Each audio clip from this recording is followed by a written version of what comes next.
अगर आप हमारे channel the novel explainer channel पर नए हैं तो सबसे पहले हमारे चैनल को सब्सक्राइब करना न भूलें।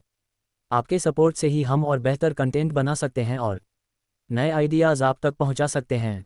हमारे वीडियो को लाइक करके अपना प्यार दिखाएं ताकि हम आपके लिए और भी दिलचस्प और मनोरंजन वाला कंटेंट लाकर उसे आपके साथ साझा कर सकें।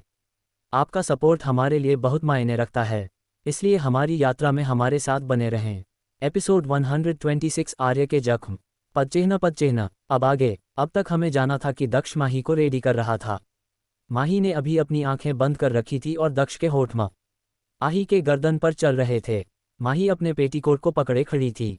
तभी दक्ष अपने होठ को माही के होठ से हटाकर उसे अपनी तरफ टर्न करता है।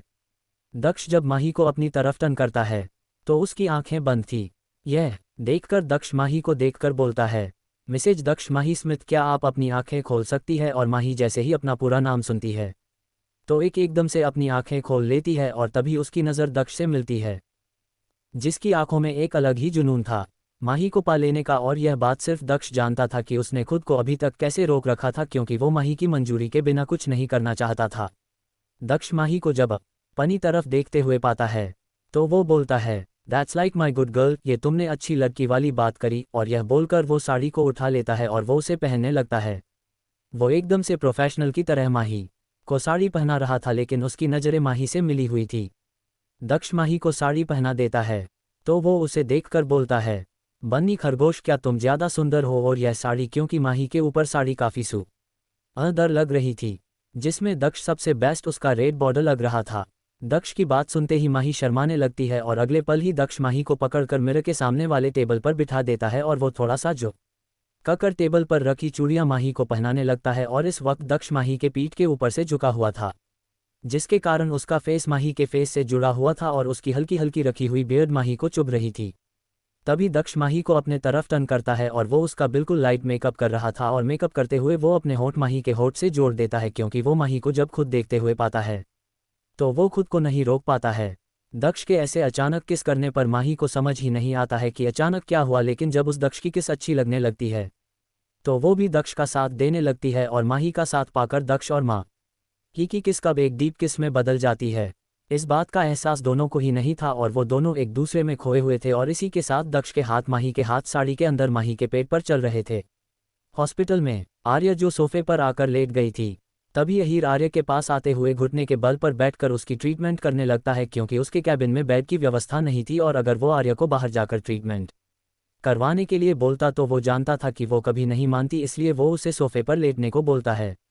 अहीर जब आर्य के जख्म को देख रहा था तो उसे जिस बात का डर था वही हुआ, क्योंकि आर्य ने गोली को सही से ना बड़ी ही निकाला था। उसके कुछ पार्टिकल अभी तक उसके बॉडी में ही थी, इसी कारण उसका जख्म ठीक नहीं हो रहा था।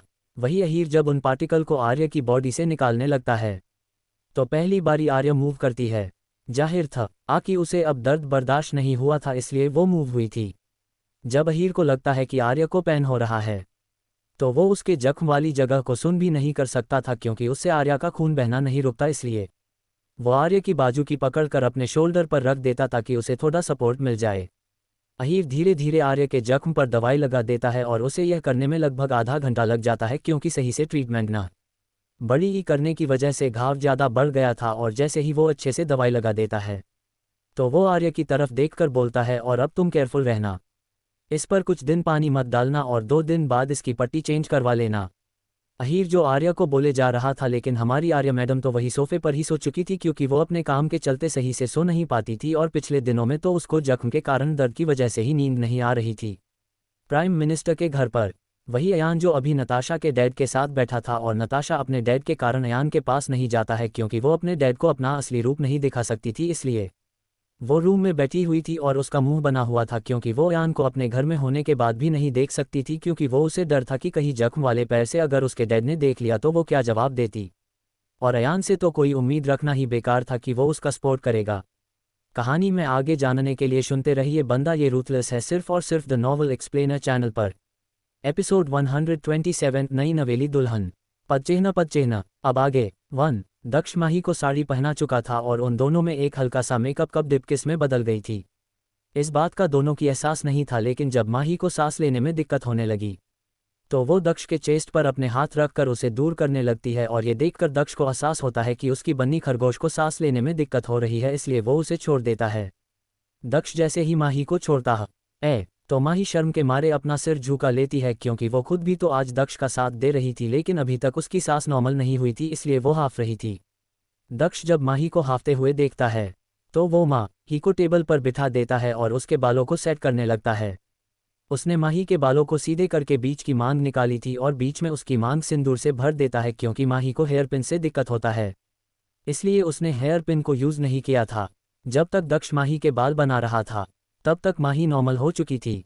ये देखकर दक्ष अपने घुटनों के बल बैठ जाता है और वो माही को अपने तरफ टर्न करके उसके होठों पर हल्का सा किस करके उसके होठ पर डार्क रेड कलर की लिपस्टिक लगाने लगता है। दक्ष ने माही को पूरी तरीके से रेडी कर दिया था और वो काफ़ी खूबसूरत लग रही थी, जिसमें सबसे ज़्यादा उसके पूरे लुक में लाल रंग फब रहा था, जो उसे बिल्कुल दुल्हन वाला लुक दे रहा था। तभी दक्ष माही को ब्राइडल स्टाइल में गोद में उठा लेता है और वो उसे बेड पर बिठा देता है। फिर वो एक बॉक्स लेकर आता है, जिसमें से वो कुछ चूड़ियाँ निकालकर माही को पहनाकर उसी बॉक्स में एक पायल का जोड़ा निकालकर माही के पैरों में पहना देता है।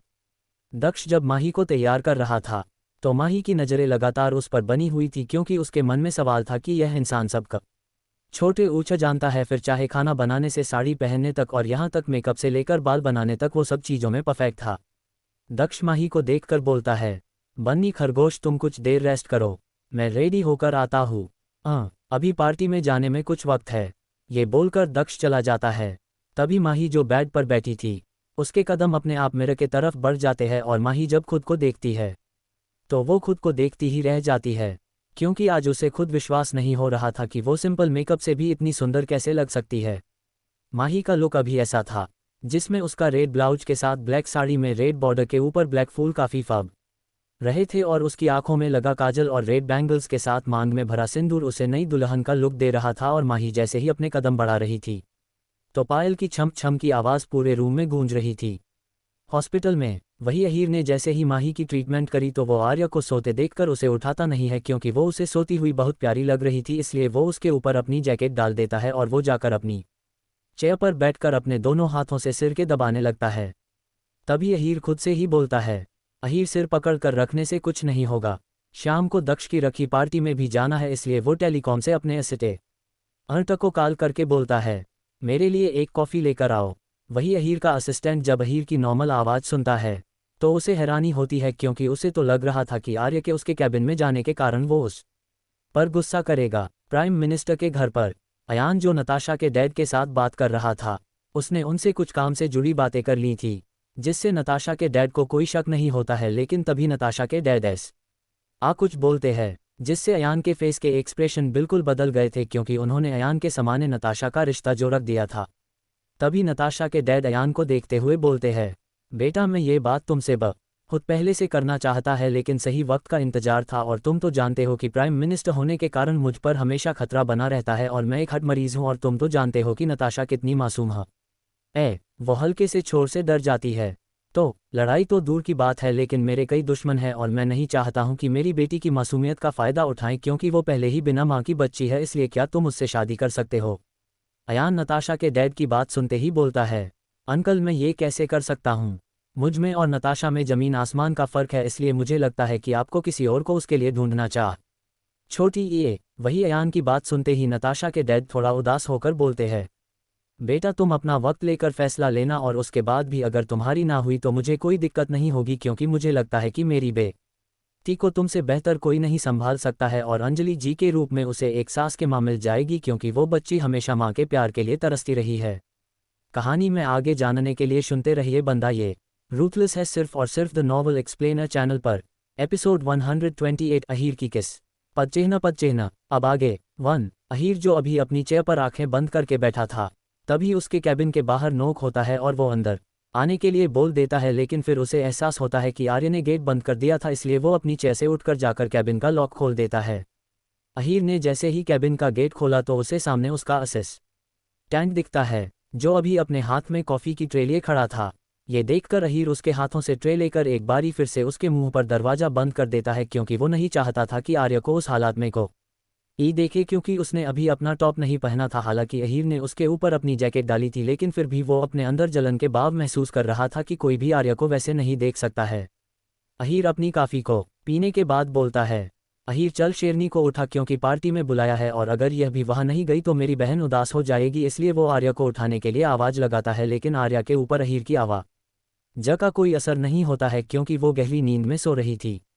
प्राइम मिनिस्टर के घर पर अयान नताशा के डैड की बात सुनते ही बोलता है, अंकल अभी के लिए मुझे चलना चाहिए क्योंकि मुझे कुछ ज़रूरी काम है कर।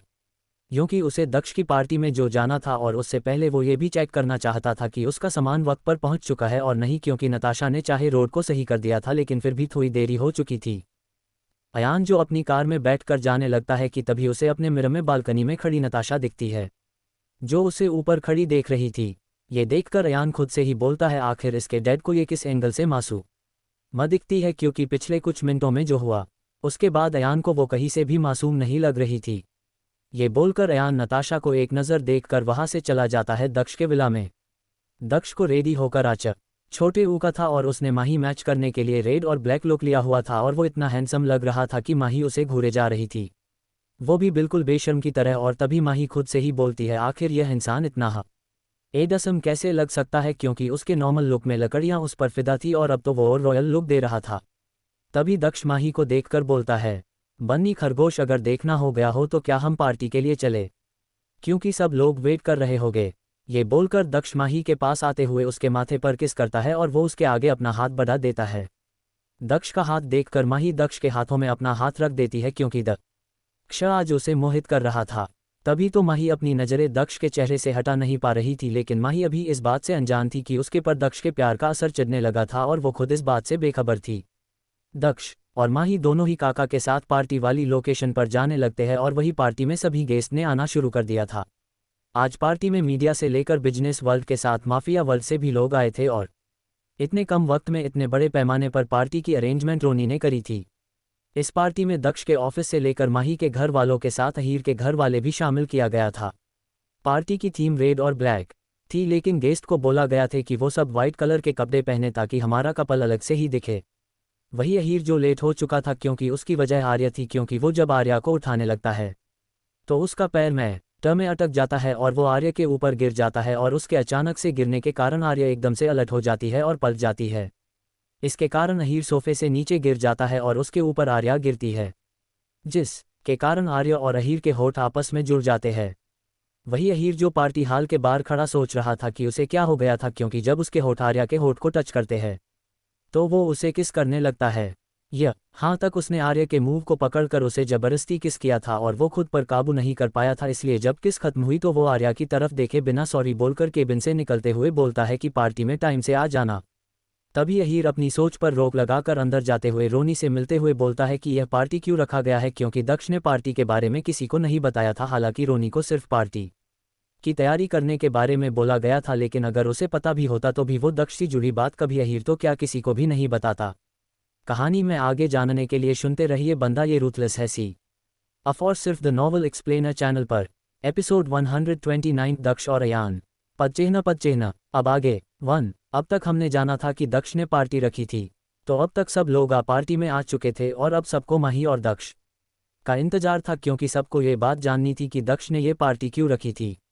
तभी वहाँ होटल के बाहर कारें आकर रुकती है और उन कारों को चारों तरफ से गॉड कवर कर लेते हैं और रोनी आगे आकर उसमें से एक कार का गेट खोलता है, जिसमें से रोनी दक्ष बाहर निकलता है। उसका रुतबा ही ऐसा था कि गार्ड्स के कवर करने के बाद भी मीडिया उसकी एक फ़ोटो लेने की पूरी कोशिश कर रही थी। तभी दक्ष अपना हाथ कार के अंदर की तरफ बढ़ाता है और माही दक्ष का हाथ पकड़कर बाहर आ जाती है, लेकिन उन दोनों को गार्ड्स ने अच्छे से कवर कर रखा था और दक्ष के औराएं के कारण कोई आगे नहीं आ रहा था, लेकिन मीडिया के कैमरे के कारण वहाँ फ़ोटो क्लिक होने की काफ़ी आवाज़ आ रही थी, जिसके कारण माही अनकंफर्टेबल हो रही थी और वो दक्ष के हाथ को कसकर पकड़ लेती है। दक्ष पहले से ही जानता था कि उसकी बन्नी खरगोश उसके घर वालों से अलग है, इसलिए वो उसे कंफर्टेबल करने की पूरी कोशिश कर रहा था, लेकिन ये दिन एक न एक दिन आना ही था जब माही और दक्ष के रिश्ता सबके सामने आता, इसलिए वो वक्त अगर पहले ही आ चुका था और इसके लिए दक्ष तैयार रहा था।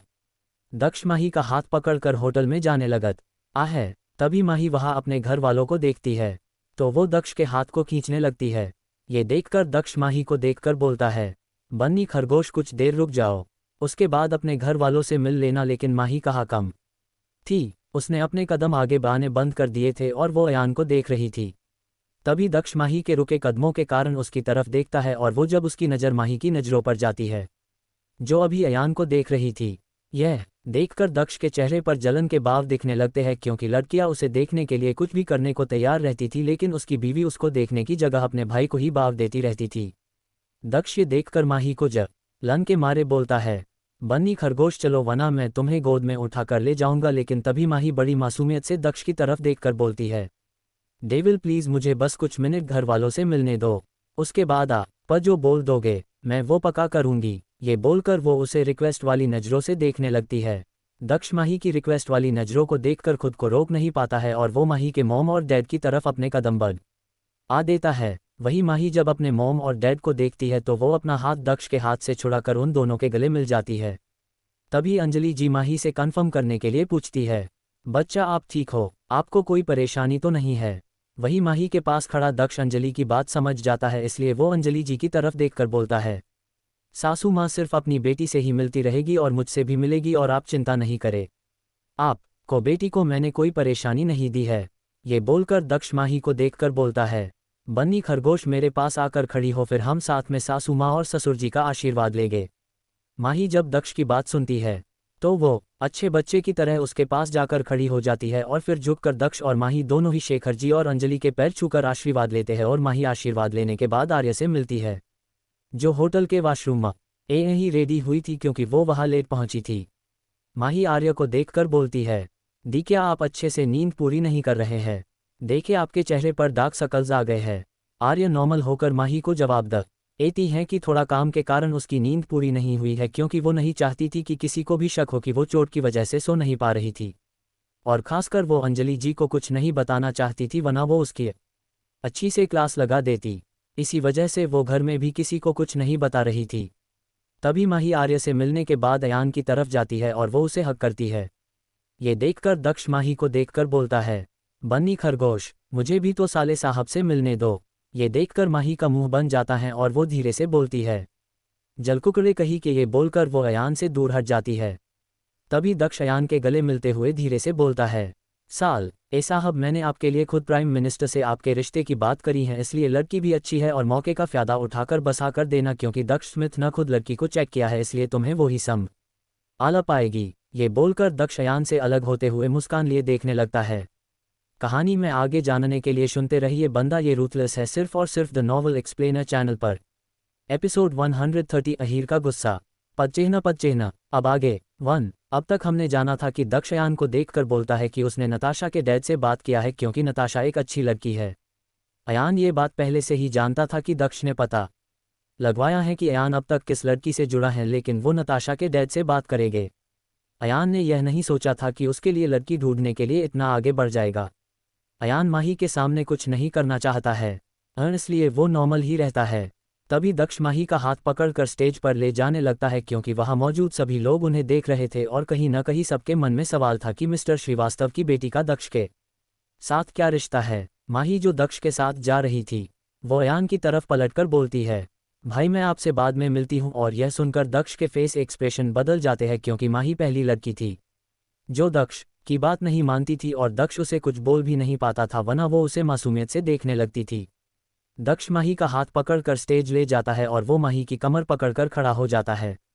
तभी रोनी उसके हाथ में एक माइक देता है और दक्ष माइक लेते ही अपनी रौबदार आवाज में बोलता है, इस पार्टी में सभी लोगों का स्वागत है और मैं बात को लंबा नहीं खींचते हुए यह ऐलान करता हूं कि मैंने शादी कर ली है और मिलिए मेरी वाइफ यानी दक्ष माही स्मिथ से। यह बोलते हुए वो माही की तरफ देखता है जो उसे देख रही थी। दक्ष और माही दोनों ही एक दूसरे को देख रहे थे। तभी मीडिया में से एक शख्स सवाल करता है कि सर फैशन इंडस्ट्री के किंग ने यह ऐलान आज की करने की सोची, क्या इसके पीछे कोई ज़रूरी वजह है। ये सुनते ही माही के साथ सबकी नज़रें दक्ष पर आ जाती है, क्योंकि सबको उसके जवाब का इंतजार था। वही दक्ष उस शख्स को देखकर बोलता है, क्योंकि छोटी ई मैं आज के दिन को अपना बेहतरीन दिनों में से एक दिन बनाना चाहता हूं और मेरे जन्मदिन से बेहतर दिन कोई हो नहीं सकता था, इसलिए मैंने ये दिन चुना। लेकिन उसके जवाब से लोगों को तो नहीं फर्क पड़ा था, सिवाय माही के साथ हीर और काका रोनी को जरूर झटका लगा था कि दक्ष जिसे अपने जन्मदिन का जिक्र करना पसंद नहीं था, आज वो खुद इसका जिक्र कर रहा है। वही माही उस पल को कैसे भूल सकती थी जब दक्ष ने केक को फेंक डाला था, वहीं दक्ष सभी लोगों को अनाउंसमेंट करते हुए बोल रहा था कि इसी के जश्न में आज केक कटिंग भी होगी। अहीर जो अभी अपने हाथ में जूस का गिलास लिए खड़ा था, उसके हाथ से जूस का गिलास गिर जाता है और ये देखकर अहीर के डैड उसके कंधे पर हाथ रखते हुए बोलते हैं, तुम्हारा दक्ष बदल रहा है, इस बात को तुम भी मान लो। वही कोई और भी था जिसकी नज़रें अहीर पर बनी हुई थी, और वो आर्या जो अहीर को देख रही थी, जिसके फेस के एक्सप्रेशन दक्ष की बातों से बदल रहे थे।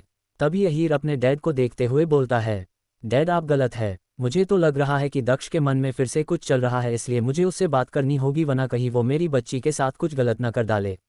अहीर अपने कदम दक्ष की तरफ बढ़ाने ही वाला होता है कि उसके बीच में रोनी आ जाता है, और रोनी को देखकर अहीर उसे देखते हुए बोलता है, क्या कर रहा है रोनी, रास्ते से हट, मुझे दक्ष से बात करनी है। लेकिन रोनी अहीर के रास्ते से नहीं हटता है और वो अहीर को देखकर बोलता है, किंग ने ये मैसेज तुम्हें देने को बोला है कि वो जो कर रहे हैं वो सोच समझ कर रहे हैं। अहीर रोनी की बात सुनते ही बोलता है, अगर तुम्हारा हो गया हो तो क्या मैं दक्ष से जाकर बात कर लूँ। रोनी अहीर की बात सुनते हुए बोलता है, जब तक ये पार्टी खत्म नहीं हो जाती तब तक तुम किंग से नहीं मिल सकते हैं, क्योंकि यह उन्हीं का फैसला है। अहीर रोनी की बात सुनते ही गुस्से में भड़कते हुए बोलता है, तुम और तुम्हारा किंग दोनों ही बाढ़ में जाओ। ये बोलकर वो जाने लगता है कि तभी वो पलटकर रोनी के तरफ बढ़कर उसके कॉलर को पकड़कर बोलता है, एक बात याद रखना, अगर इस बारी तेरे किंग की वजह से बच्ची को हट हुआ तो याद रखना, उसके बाद अगर तू तो क्या तेरा किंग भी मुझे नहीं रोक पाएगा।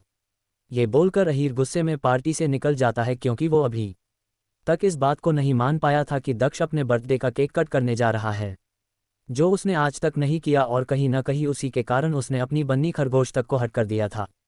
अहीर को ऐसे गुस्से में जाता देखकर रोनी भी उसके पीछे जाने लगता है, क्योंकि अभी माही के साथ दक्ष था तो उसकी सेफ्टी पर कोई खतरा नहीं आएगा, इसलिए रोनी भी उसके पीछे चला जाता है। और वही पार्टी में जिया जो दक्ष को पसंद करती थी और वो किसी भी कीमत में दक्ष को पा लेना चाहती थी, इसलिए वो ड्रिंक करते हुए बोल रही थी, माही तुमने बहुत बड़ी गलती कर दी, इसलिए इसकी सजा तो तुम्हें मिलेगी, और वो भी आज और अभी इसी पार्टी में मिलेगी। कहानी में आगे जानने का लिए सुनते रहिए बंदा ये रूथलेस है, सिर्फ और सिर्फ द नॉवल एक्सप्लेनर चैनल पर। एपिसोड 131 जिया के इरादे पदचिह्न। अब आगे 1। अब तक हमने जाना था कि दक्ष ने माही और अपने रिश्ते की अनाउंसमेंट कर दी थी, और वो माही के साथ मिलकर इतने सालों बाद अपने बर्थडे का केक कट कर रहा था। माही जाने अनजाने दक्ष का जुनून और जीने की वजह दोनों ही बन चुकी थी, और इसके पागलपन की हद कितनी बढ़ सकती है इसका अंदाजा खुद दक्ष को भी नहीं था। दक्ष और माही ने जैसे ही केक कट कर लिया था, उसके बाद एक गाना बजने लगता है और दक्ष माही को देखकर बोलता है, दक्ष माही स्मिथ क्या तुम मेरे साथ डांस करोगी, क्योंकि अब तो दुनिया वालों के समाने भी तुम मेरी हो चुकी हो, इसलिए कोई नज़र उठाकर नहीं देख पाएगा। दक्ष की बात सुनते ही माही अपना मुंह बनाकर दक्ष के हाथ में अपना हाथ डांस के लिए देते हुए बोलते हैं, डेविल आप कितने जलकुक्कड़े हैं, आपको ये दिख रहा है कि कोई मुझे नहीं देखे, लेकिन इसका मतलब यह नहीं है कि आपको सारी लड़कियां घूरती रहे। दक्ष माही की बात सुनते ही उसके कान के पास जाकर बोलता है, बन्नी खरगोश अगर कोई तुम पर नज़र डालेगा तो मैं उसे उसकी असलियत दिखा सकता हूं, और मैंने तुम्हें भी यह इजाज़त दी है कि जो लड़की मुझे घूर रही है तुम उसे नोच डालो, उसके बाद आगे जो होगा वो मैं देख लूँगा। ये बोलकर दक्ष माही के साथ डांस करने लगता है। गाने की धुन बज रही थी, कुछ तो है तुझसे राबता, कुछ तो है तुझसे राबता, कैसे हम जाने हमें क्या पता, कुछ तो है तुझसे राबता, तू हमसफ़र है फिर क्या फिक्र है जीने की वजह ही यही है, मरना इसी के लिए, कहते हैं खुदा ने इस जहां में सभी के लिए किसी ना किसी को है बनाया, हर किसी के लिए। दक्ष और माही जो गाने की धुन पर एक दूसरे की बाहों में बाहें डालकर डांस कर रहे थे, जहां सभी लोग दक्ष के खौफ को अच्छे से जानते थे, इसलिए सब अपने चेहरे पर नकली मुस्कान लिया खड़े थे। लेकिन लड़कियां को अंदर से जलन हो रही थी कि उसके हैंडसम हक को माही कैसे मिल गई, और कई बिजनेसमैन जो अपने बच्चों के लिए दक्ष को चुनना चाहते थे ताकि वो ऑस्ट्रेलिया में अपना दबदबा बना सके, लेकिन किसी में भी इतनी हिम्मत नहीं थी कि वह दक्ष को कुछ बोले, और कहीं ना कहीं माही की खूबसूरती भी कम नहीं थी, इसलिए दोनों कपल बिल्कुल परफेक्ट लग रहे थे। वही माही और दक्ष को डांस करते हुए देखकर जिया ड्रिंक करते हुए किसी को कॉल करते हुए बोलते हैं कि अब मुझसे बर्दाश्त नहीं हो रहा है, इसलिए जल्दी से लड़की के साथ जो करना है करो, मैं जानती हूँ कि काम मुश्किल है, लेकिन छोटी ईना मैं तुम्हें इतने पैसे दे सकती हूँ कि इसके बाद तुम अपनी ज़िंदगी को खुशी के साथ बिता सकते हो, इसलिए जल्दी से काम करो और लड़की को सबक सिखाओ। जिया अपना फ़ोन कट करते हुए दक्ष की तरफ देखते हुए बोलती है, ए भी तुम्हारे और मेरे बीच की दूरी अगर तुम्हारी बीवी है तो मैंने उसे भी दूर कर डाला, अब तो तुम्हें मेरे पास आना होगा।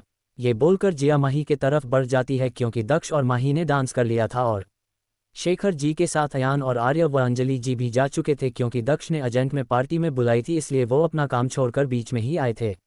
इसी के साथ दक्ष और माही को सब विशेष दे रहे थे और इसी बीच दक्ष के पास एक इम्पोर्टेंट कॉल आया था, इसलिए वो काका को माही का ध्यान रखने का बोलकर थोड़ा छोर से दूर पर जाकर बात करने के लिए जाता है। रोनी ने पहले ही दक्ष को मैसेज कर दिया था कि वो हीर के साथ जा रहा है क्योंकि वो गुस्से में था और कहीं न कहीं दक्ष हीर के इस रिएक्शन को पहले से ही जानता था, इसलिए माही को अनकंफर्टेबल नहीं हो इसलिए वो काका को अपने साथ लेकर आया था। वही जिया जब देखती है कि माही के साथ ही वक्त दक्ष नहीं है, इसलिए वह माही के पास जाते हुए उसे देखकर बोलती है, माही क्या ऑफिस में जो हुआ तुम उसके लिए मुझे माफ़ कर सकती हो क्योंकि मुझे सचमुच नहीं मालूम था कि दक्ष और तुम्हारी शादी हो चुकी है। रना मैं कभी दक्ष के करीब नहीं जाती और वो हदें पार नहीं करती जो एक लड़के और लड़की के बीच में रिश्ते से बढ़कर होता है। माही को जिया की बातें समझ में आ रही थी कि वह क्या बोलना चाह रही है, लेकिन कहीं ना कहीं सच ये भी था कि दक्ष ने शादी के बाद कभी भी माही को धोखा नहीं दिया था और शादी से पहले दक्ष कैसा था और वह क्या करता था इससे माही को कुछ मतलब नहीं था। लेकिन अभी का सच ये था कि दक्ष सिर्फ माही का है और सके रिश्ते की रिस्पेक्ट दक्ष भी माही को देता था, जो माही के लिए काफ़ी था। जिया को जब एहसास होता है कि माही उसकी बातों पर रिएक्ट नहीं कर रही है, इसलिए वह अपना दूसरा ऑप्शन यूज़ करती है, जिसमें वह अपने हाथ में पकड़ी वाइन को माही की साड़ी पर गिराकर ऐसे दिखाती है जैसे उसने गलती से ड्रिंक माही के ऊपर गिरा दिया हो। कहानी में आगे जानने के लिए सुनते रहिए बंदा ये रूथलेस है, सिर्फ और सिर्फ द नॉवल एक्सप्लेनर चैनल पर। एपिसोड 132 माही का किडनैप होना। पद चिन्ह। अब आगे 1। अब तक हमें जाना था कि जिया ने माही की साड़ी के ऊपर वाइन गिरा दिया था, लेकिन उसने ऐसे प्रिटेंड किया कि जैसे उससे गलती से छोटी इरा गया हो, इसलिए वह माही को देखकर बोल रही थी कि तुम जल्दी से जाकर वॉशरूम में क्लीन कर लो क्योंकि वाइन के दाग जल्दी से नहीं जाएंगे अगर यह सूख गया। जिया की बात सुनते ही माही काका की तरफ देखकर बोलती है कि वो अपनी साड़ी क्लीन करके आती है, लेकिन काका माही को देखकर बोलते हैं कि वो भी साथ में चलते हैं, जिस पर माही उन्हें मना करते हुए बोलती है कि वो वहीं रुके क्योंकि अगर दक्ष ने माही को वहाँ पार्टी हाल में ना बड़ी ही देखा तो वो परेशान हो जाएगा क्योंकि दक्ष ने माही को कहीं भी जाने से मना किया था।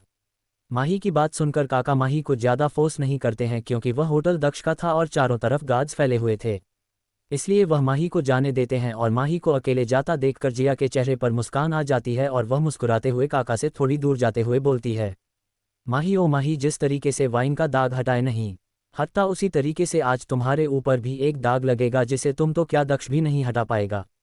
जिया अपनी बात बोलते हुए कहती है, सुना है कि दक्ष को साफ चीज़ पसंद है, लेकिन तब क्या होगा जब उसकी बीवी ही एली हो जाएगी। यह बोलकर जिया मुस्कुराने लगती है और वह किसी को मैसेज करती है कि वह लड़की आ रही है, इसलिए कुछ गड़बड़ नहीं होना चाहिए। वही माही जो वॉशरूम में से अपनी साड़ी क्लीन कर वापस पार्टी हॉल वाली जगह पर जाने लगती है, तभी उसे वहाँ पर कुछ सही नहीं लगता है। उसे ऐसा लग रहा था कि कोई उसका पीछा कर रहा है, लेकिन उसे कुछ समझ आता इससे पहले ही किसी ने उसके मुंह पर हाथ रख दिया था और उसे जोर से पकड़कर खींचकर वहां से ले जाने लगता है। जिस शख्स ने माही को पकड़ा था उसके एक्शन इतनी तेजी से हुए थे कि माही उस इंसान को रोक नहीं पाती है और वह लड़का माही को खींचकर होटल के एक रूम में ले आता है और बेड के ऊपर पटक देता है। वही जब माही बेड के ऊपर जाकर गिरती है तो वह अपनी नज़रें चारों तरफ करके देखती हैं तो उसे वहां पर 4 लड़के खड़े दिखते हैं जिन्होंने अपना फेस कवर कर रखा था क्योंकि वह दक्ष के सामने आने का रिस्क नहीं ले सकते थे। इसी वजह से चारों लड़कों ने अपने फेस को कवर कर रखा था। हालांकि वह लड़के इतना बड़ा रिस्क इसलिए ले रहे थे क्योंकि उन्हें इस काम के बदले बहुत बड़ी कीमत दी जा रही थी, इसलिए वह इस काम को करने के लिए मान गए थे। जिया ने उन लड़कों को माही का रेप करने के लिए कहा था ताकि उसके बाद दक्ष माही को छोड़ दे क्योंकि उसे लग रहा था कि दक्ष को साफ चीज़ पसंद है और अगर माही का रेप हो जाएगा तो वो माही को छोड़ देगा।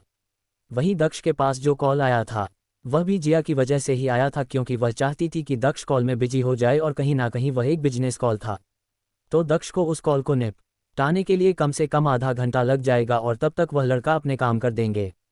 जिया बात बहुत अच्छे से जानती थी कि दक्ष काम को लेकर काफ़ी सीरियस था, इसलिए वो कॉल को कभी स्किप नहीं करेगा। दूसरी तरफ कहीं आका को शक ना हो जाए, इसलिए जिया ने एक वेटर के हाथों जूस काका को पिला दिया था जिसमें बेहोशी की दवा मिली हुई थी, जिसकी वजह से काका पार्टी में एक सोफे पर गिर जाते हैं और गार्डों को भी कुछ शक ना हो इस बात का जिया ने पूरा ध्यान रखा था। वही माही को बेड पर बैठी थी उन लड़कों को देख रही थी जो उसे गंदी नज़रों से देख रहे थे। ये देखकर माही खुद की साड़ी को सही करती है जो बेड पर गिरते टाइम थोड़ी सी खराब हो गई थी। तभी उन्हीं में से एक लड़का माही को देखकर बोलता है, अरे मैडम खुद को क्यों ढक रही है, क्योंकि कुछ सेकंड में आप भी मज़े करना और हमें भी मज़े करने देना, इसलिए प्यार से बोल रहे हैं वरना हमें अपनी बात को मनवाना भी आता है। जो लड़का बोल रहा था वह दूसरे लड़के को देखकर बोलता है, भाई मैं सही बोल रहा हूँ। ये सुनते ही वह दूसरा लड़का भी बोलता है, बिल्कुल सही बोल रहा है, आज तो चांदी ही चांदी है। एक तरफ मैडम मजे देगी और दूसरी तरफ हम पैसों से मालामाल हो जाएंगे। माही जो उन लड़कों की बातें सुन रही थी और वह अच्छे से समझ रही थी कि वह लड़के क्या बोलना चाह रहे हैं, इसलिए वह लड़कों को देखकर बोलती है कि यहाँ से चले जाओ वरना इसके बाद जो होगा उसकी जिम्मेदारी तुम लोगों की ही होगी। माही की धमकी सुनकर वह चारों लड़के हंसने लगते हैं और वह माही को देखकर बोलते हैं, अच्छा मैडम आप क्या कर लेगी, क्योंकि जब तक आपके पति को पता चलेगा तब तक तो हम अपना काम करके निकल भी जाएंगे और यह आपके नन्हे नन्हे हाथ हमें नहीं रोक पाएंगे, इसलिए चुपचाप मान जाओ और हमें हमारा काम करने दो। उन लड़कों की बात सुनकर इस बारी माही की आंखें गुस्से में लाल पड़ जाती है। कहानी में आगे जानने के लिए सुनते रहिए बंदा ये रूथलेस है, सिर्फ और सिर्फ द नॉवल एक्सप्लेनर चैनल पर। एपिसोड 133 माही की फाइटिंग स्किल। पदचिह्न। अब आगे 1। अब तक हमने जाना था कि जिया ने 4 लड़कों को पैसे दिए थे ताकि वह माही का रेप कर दे, लेकिन दूसरी तरफ रूम में माही लड़कों की बातें सुनती है तो उसकी आंखें एकदम से लाल पड़ जाती है और वह उन लड़कों को गुस्से में देखने लगती है। वही पार्टी हॉल में एक गार्ड की नज़र काका पर पड़ जाती है, जो पार्टी हॉल में बेहोश पड़े थे, इसलिए वह जल्दी से जाकर दक्ष को इन्फॉर्म कर देते हैं कि मैडम पार्टी हॉल में नहीं है और काका को किसी ने बेहोश कर दिया और हमारी टीम मैम को ढूंढ रही है। दक्ष जब गॉड की बात सुनता है तो वो गुस्से में पगला जाता है और वो गुस्से में उस गॉड को देखकर बोलता है, तुम सबको तो मैं बाद में देखता हूँ। ये बोलकर दक्ष अपने फ़ोन में चल रही कॉल को कट कर देता है जो उसने म्यूट पर डाली हुई थी, क्योंकि गार्ड उससे बात करने आया था और दक्ष अपने फ़ोन में से एक ट्रैकर की एप्लीकेशन निकालकर माही की लोकेशन को ट्रैक करने लगता है, क्योंकि पार्टी में आने से पहले दक्ष ने माही को पायल पहनी थी जिसमें ट्रैकर लगा हुआ था। वही रूम में उन चारों में से एक लड़का बेड पर आते हुए माही के पास जाने लगता है और सबसे पहले वह माही को छू पाता। माही उसके पेट में गुस्से से एक लात मार देती है, क्योंकि माही एक ट्रेन फाइटर थी। हालांकि वह अपनी मर्जी से लड़ाई नहीं करती थी, लेकिन उसकी फाइटिंग स्किल काफ़ी अच्छी थी। वह लड़का जो खुद एक फाइटर था वह माही की किक को बर्दाश्त नहीं कर पाता है और बेड से नीचे गिर जाता है और अपने पेट को पकड़कर बैठ जाता है, क्योंकि उसे काफ़ी दर्द हो रहा था। माही इस वक्त गुस्से में जल रही थी और वह बेड से नीचे उतर जाती है और अपनी साड़ी के पल्लू को एक तरफ बांधकर उन बचे हुए तीनों लड़कों की तरह बढ़ने लगती है। वह गुस्से में उन लड़कों को देखकर बोलती है, क्या सोचा तुमने, एक लड़की अबला नारी है जो तुम कुछ भी कर लोगे, तुम्हें मजे करने थे, चलो आज मैं तुम्हें मजे देती हूँ जो तुम जिंदगी भर याद रखोगे। माही की बात सुनते ही उन तीनों लड़कों का जैसे मेलिगो हट हो गया हो, इसलिए वह तीनों मिलकर माही की तरफ बढ़ने लगते हैं कि तभी उन्हीं में से 2 लड़कों की बाजू को माही पकड़ लेती है और उनकी बाजू को मोड़कर उनकी हड्डियों को चटका देती है और वह गुस्से में बोलती है, क्या हुआ, सारी हिम्मत खत्म हो गई। ये बोलत ए हुए वह उन दोनों लड़कों को दूर फेंक मारती है, क्योंकि वह लड़के दर्द में चिल्ला रहे थे। माही की फाइटिंग स्किल इतनी एडवांस थी कि वह चारों लड़के माही के मूव्स को नहीं पकड़ पा रहे थे। तभी माही उसे आखिरी बचे लड़के के पास जाते हुए उसके फेस को पकड़ लेती है, जिसने थोड़ी देर पहले सब कुछ बोल रहा था कि तुम्हारे नन्हे नन्हे हाथ हम कैसे रोके। माही उस लड़के के गाल को गुस्सा में दबाते हुए बोलती है, मैंने बोला था कि चले जाओ वरना बुरा होगा, लेकिन तुमने नहीं सुना। ये बोलकर माही उसे लड़के के फेस पर एक पंच दे मारती है और वह चारों लड़के अभी वही निढाल होकर गिर जाते हैं। तभी माही रूम में रखे टेबल के ऊपर से लैंप उठा लेती है जो एक लोहे की रोड पर रखा हुआ था और वो उस लैंप को फेंकते हुए उस लैंप को अपने हाथ में पकड़ लेती है। माही ने जब लैंप को लोहे की रोड से अलग करने की कोशिश करी थी तो इसकी वजह से उसके हाथ पर चोट लग जाती है और उसके हाथ से खून बहने लगता है, लेकिन माही को इससे कोई फर्क नहीं पड़ता है और वह गुस्से में उस रोड को अपने हाथ में पकड़कर उन चारों लड़कों के ऊपर बरसाने लगती है। माही की आंखें इस वक्त तक गुस्से में जल रही थी जैसे वह मासूम माही नहीं हो जिसे लड़ाई झगड़ा पसंद नहीं हो। वह एक ज्वाला बन चुकी थी जिसकी आंखों में बेइम्तिहान गुस्सा था और वह बिना रुके उन लड़कों को मारे जा रही थी। वही जिया ने होटल की लिफ्ट को बंद कर दिया था, क्योंकि उसे पता चल चुका था कि दक्ष को पता चल चुका है कि माही गायब है और दक्ष को सीडीओ से जाते हुए कुछ वक्त लग जाएगा। इतने में वह लड़के वहां से निकलकर भाग जाएंगे, क्योंकि जिया ने लड़कों को मैसेज कर डाला था कि वह वहां से चले जाएं, क्योंकि वह दक्ष के आगे रिस्क नहीं लेना चाहती थी। वैसे तो जिया में अपनी पहचान उन चारों लड़कों से भी छुपा कर रखी था, क्योंकि वह दक्ष के मामले में कुछ रिस्क नहीं लेना चाहती थी, क्योंकि कहीं ना कहीं वह जानती थी कि दक्ष जब कुछ खोजना शुरू करेगा तो वह चारों लड़कों का मुंह जरूर खुलवा लेगा। इसी वजह से वह कोई भी रिस्क नहीं लेना चाहती थी। वही इस बात से अनजान जिया कि वह लड़के अब चाहकर भी उसके मैसेज को नहीं देख सकते थे, क्योंकि इस वक्त गुस्से में माही बिना रुके उन लड़कों को मारे जा रही थी, जिसके कारण उसके हाथ से भी लगातार खून बही जा रहा था। लेकिन न वह रुकने का नाम नहीं ले रही थी और उन चारों लड़कों के मुंह से अब तो आवाज़ आनी भी बंद हो चुकी थी क्योंकि माही ने उनको मार मार कर लगभग अधमरा कर डाला था। कहानी में आगे जानने के लिए सुनते रहिए बैंड ये रूथलेस है सिर्फ और सिर्फ द नॉवल एक्सप्लेनर चैनल पर। एपिसोड 134 माही का रोना। पदचिह्न। अब आगे 1। अब तक हमने जाना था कि माही ने उन लड़कों को मार मार कर अधमरा कर डाला था, लेकिन उसका गुज अशांत नहीं हो रहा था।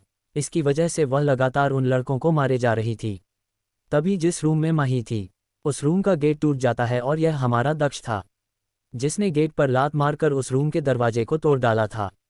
दक्ष रूम में जब अंदर आता है वह रूम की हालत देखकर समझ जाता है कि वहां अभी क्या हुआ था, लेकिन तभी उसकी नज़र माही पर पड़ती है जो बिना रुके उन लड़कों को मारे जा रही थी। माही इस वक्त होश में ना बड़ी ये थी, वह बस उन लड़कों को मारे ही जा रही थी। दक्ष इतना तो जानता था कि माही को फाइटिंग आती है क्योंकि जिस दिन उसने माही को ट्रेनिंग में गार्डन के चक्कर लगाने को बोला था तो माही ने 3 चक्कर लगाए थे, और अगर माही को ट्रेनिंग नहीं दी होती तो वह एक चक्कर भी पूरा नहीं कर पाती। इसलिए उसे दिन दक्ष इतना तो समझ जाता है कि माही को फाइटिंग आती है, लेकिन आज वह अपनी आंखों से माही को फाइटिंग करते हुए सामने देख रहा था। तभी दक्ष की नज़र माही के हाथ से बहते हुए खून पर जाती है, इसलिए वह उसे रोकने के लिए उसके सामने जाकर खड़ा हो जाता है। लेकिन जब उसकी नज़रें माही की आंखों से मिलती है जो गुस्से में बिल्कुल लाल हो चुकी थी, ये देखकर दक्ष की हाथों की मुट्ठी कस जाती है क्योंकि आज फिर से किसी ने उसकी बन्नी खरगोश को हट किया था और वह भी दक्ष की वहाँ होते हुए, और दक्ष कुछ नहीं कर पाया। यह उसे बर्दाश्त नहीं हो रहा था। माही जो इस वक्त होश में नहीं थी, इसलिए वह गुस्से में फिर से मारने के लिए अपना हाथ आगे बढ़ाती है, लेकिन दक्ष उसके हाथ को पकड़ लेता है और जब माही को एहसास होता है कि किसी ने उसके हाथ को पकड़ा है तो वह उस एक खुद से दूर करने की कोशिश करती है क्योंकि वह अभी होश में ही नहीं थी कि उसके सामने इस वक्त दक्ष खड़ा है जो उसे रोक रहा है। इसलिए माही दक्ष को भी खुद से दूर करने की कोशिश कर रही थी, लेकिन दक्ष माही की फाइटिंग स्किल को अच्छे से काबू कर पा रहा था, इसलिए वह उसे कसकर हक कर लेता है क्योंकि वह नहीं चाहता था कि गुस्से में उसकी बन्नी खरगोश खुद को ही हक कर डालें। दक्ष माही के सिर पर अपने हाथ फेरते हुए उसे कस कर हक करते हुए बोलता है, बन्नी खरगोश शांत हो जाओ और देखो मैं आ गया हूँ, इसलिए रिलैक्स हो जाओ, मैं देख लूँगा, अब तुम्हें कुछ करने की ज़रूरत नहीं है। कुछ मिनट तक माही दक्ष को हक करके खड़ी रहती है और तब जा कर उसे एहसास होता है कि यह उसका डेविल है, इसलिए यह एहसास होते ही कसकर दक्ष को पकड़ लेती है और उसके हाथ से लोहे की रोड नीचे गिर जाती है। माही दक्ष को गले लगे रोते हुए बोलती है, डेविल देखो ये लोग कितने गंदे हैं, यह मुझे गंदा गंदा बोल रहे थे और हमेशा मेरे साथ ही ऐसा क्यों होता है। पहले क्लब में, फिर अब ये लोग मुझे हट करने आ गए। भाई ने बोला था कि अगर मेरी शादी तुमसे हो जाएगी तो कोई मुझे नज़र उठा कर नहीं देखेगा, लेकिन फिर भी सब मुझे गंदी नज़रों से देखते हैं। ये बोलकर वह दक्ष को गले लगकर रोई जा रही थी। माही ने इस वक्त दक्ष को इतनी जोर से पकड़ा था कि अगर वो उसे छोड़ देगी तो दक्ष कहीं उसे छोड़कर ना चला जाए, क्योंकि इस वक्त दक्ष के साथ वह महसूस कर रही थी और दक्ष का उसके सिर पर हाथ फिराना उसे अच्छा लग रहा था। माही को ऐसे रोते देखकर दक्ष खुद को गुस्सा करने से रोककर खड़ा था क्योंकि अभी उसके लिए माही को संभालना जरूरी था। तभी उन्हीं में से एक लड़का जो वहां दक्ष को देखकर इतना डर जाता है, इसलिए वह फिर भी अधमरी हालत में ही दक्ष की पीठ पर टेबल से चाकू उठाकर उसे मारने की कोशिश करता है, लेकिन तभी माही की नज़र उस पर चली जाती है और वह दक्ष को खुद से दूर कर देती है और वह उस लड़के के हाथ को अपने हाथ से पकड़कर उसकी कलाई को मोड़ देती है, जिसके कारण उसे लड़के के हाथ में पकड़ा हुआ चाकू नीचे गिर जाता है और ये देखकर अगले पल ही माही उस लड़के की गर्दन को पकड़ लेती है। वही जब दक्ष देखता है कि माही उस लड़के को लगभग मार ही डालेगी तो वह माही को उस लड़के से दूर कर देता है क्योंकि उन लड़कों को सजा वह खुद देना चाहता था, और दूसरी वजह यह थी कि माही पहले से ही परेशान थी और जब उसका गुस्सा शांत होगा और उसे एहसास होगा कि उसने किसी को जान से मार दिया है तो वह खुद को संभाल नहीं पाएगी। इसी वजह से दक्ष माही को उस लड़के से माही को दूर कर देता है और वह माही को गोद में उठाकर रूम से बाहर जाने लगता है। रूम के बाहर खड़े गार्ड्स जो अभी गर्दन झुकाए नीचे देख रहे थे क्योंकि उनमें से कोई भी अभी दक्ष का सामना न बड़ी ये करना चाह रहा था। तभी दक्ष उन गार्ड्स को देखकर बोलता है, उन लड़कों को बेसमेंट में लेकर आओ। ये बोलकर दक्ष वहां से निकल जाता है क्योंकि अभी उसकी बन्नी खरगोश को उसकी ज़्यादा ज़रूरत थी। कहानी में आगे जानने के लिए सुनते रहिए बंदा ये रूथलेस है सिर्फ और सिर्फ द नॉवल एक्सप्लेनर चैनल पर। एपिसोड 135 दक्ष की ड्राइविंग। पदचिह्न। अब आगे 1। अब तक हमने जाना था कि दक्ष माही को गोद में उठाकर ले जा आता है और वह गॉड को बोलकर जाता है कि उन चारों लड़कों को बेसमेंट में लेकर जाओ क्योंकि अभी उसके लिए माही को संभालना ज़्यादा जरूरी था। दक्ष माही को गोद में उठाकर अपने कार के पास लेकर आता है और वह ड्राइवर को देखकर बोलता है कि कार का फ्रंट सीट का गेट ओपन कर दे। दक्ष का ऑर्डर मिलते ही ड्राइवर कार का गेट खोल देता है और उसके बाद दक्ष माही को बहुत प्यार से ड्राइवर सीट के साथ वाली सीट पर बिठा देता है।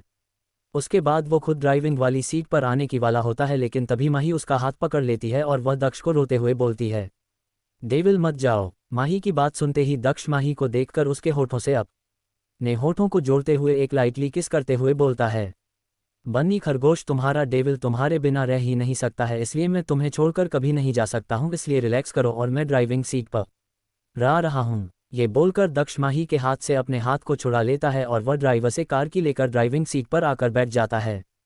दक्ष काफ़ी टाइम बाद ड्राइविंग कर रहा था, वरना अगर उसे कहीं अकेले जाना होता था तो ही वह खुद ड्राइविंग करता है, लेकिन आज पहली बार वह माही के साथ वो खुद ड्राइविंग करके कहीं पर जा रहा था। दक्ष कार को शुरू करने से पहले एक बारी माही के ऊपर नज़र डालता है, जो अभी तक रो रही थी, इसलिए वह माही को देखकर बोलता है, बन्नी खरगोश रोना बंद करो, क्योंकि तुम दक्ष स्मिथ की वाइफ हो, इसलिए डर को तुम्हें अपने पास भी नहीं आने देना है। दक्ष की बात सुनते ही माही उसकी तरफ देखने लगती है और वह दक्ष की तरफ देखकर बोलती है, वह उसकी जैसी नहीं है, और उसे हट होता है। साथ ही साथ उसे रोना भी आता है, इसलिए अभी उसका रोने का मन कर रहा है, इसलिए वह रोएगी। यह बोलकर वह खिड़की की तरफ अपना मुंह कर लेती है। इसी के साथ उसका मुंह भी फूल जाता है, क्योंकि इस वक्त दक्ष उसे अपना गुरूर दिख रहा था, जबकि अभी उसे अभी प्यार की जरूरत थी। दक्ष की बातों से जाने अनजाने माही का मूड चेंज होने लगा था, और यह बात दक्ष बड़ी ही देख पा रहा था, क्योंकि अभी वह रोने की जगह मुंह फुलाकर खिड़की की दूसरी तरफ मुंह करके बैठी थी। ये देखकर दक्ष के चेहरे पर मुस्कान आ जाती है। कुछ ही देर में दक्ष ड्राइविंग करने लगता है, लेकिन उसकी सेफ्टी की वजह से गार्ड्स उसे फॉलो कर रहे थे, क्योंकि वह दक्ष को अकेले कहीं नहीं जाने दे सकते थे। हालांकि दक्ष अकेले ही फाइटिंग के लिए काफ़ी था, लेकिन फिर भी उसकी सेफ्टी को लेकर गार्ड्स उसे फॉलो कर रहे थे, क्योंकि अभी उसके साथ माही भी थी, और अब तक उसके गार्ड्स ये तो समझ चुके थे कि दक्ष के लिए माही बहुत ज़रूरी है और वही उनके बॉस को बदल सकती है, वरना उसके गुस्से से कोई उन्हें भी नहीं बचा सकता था, क्योंकि दक्ष गुस्से में किसी की नहीं सुनता था।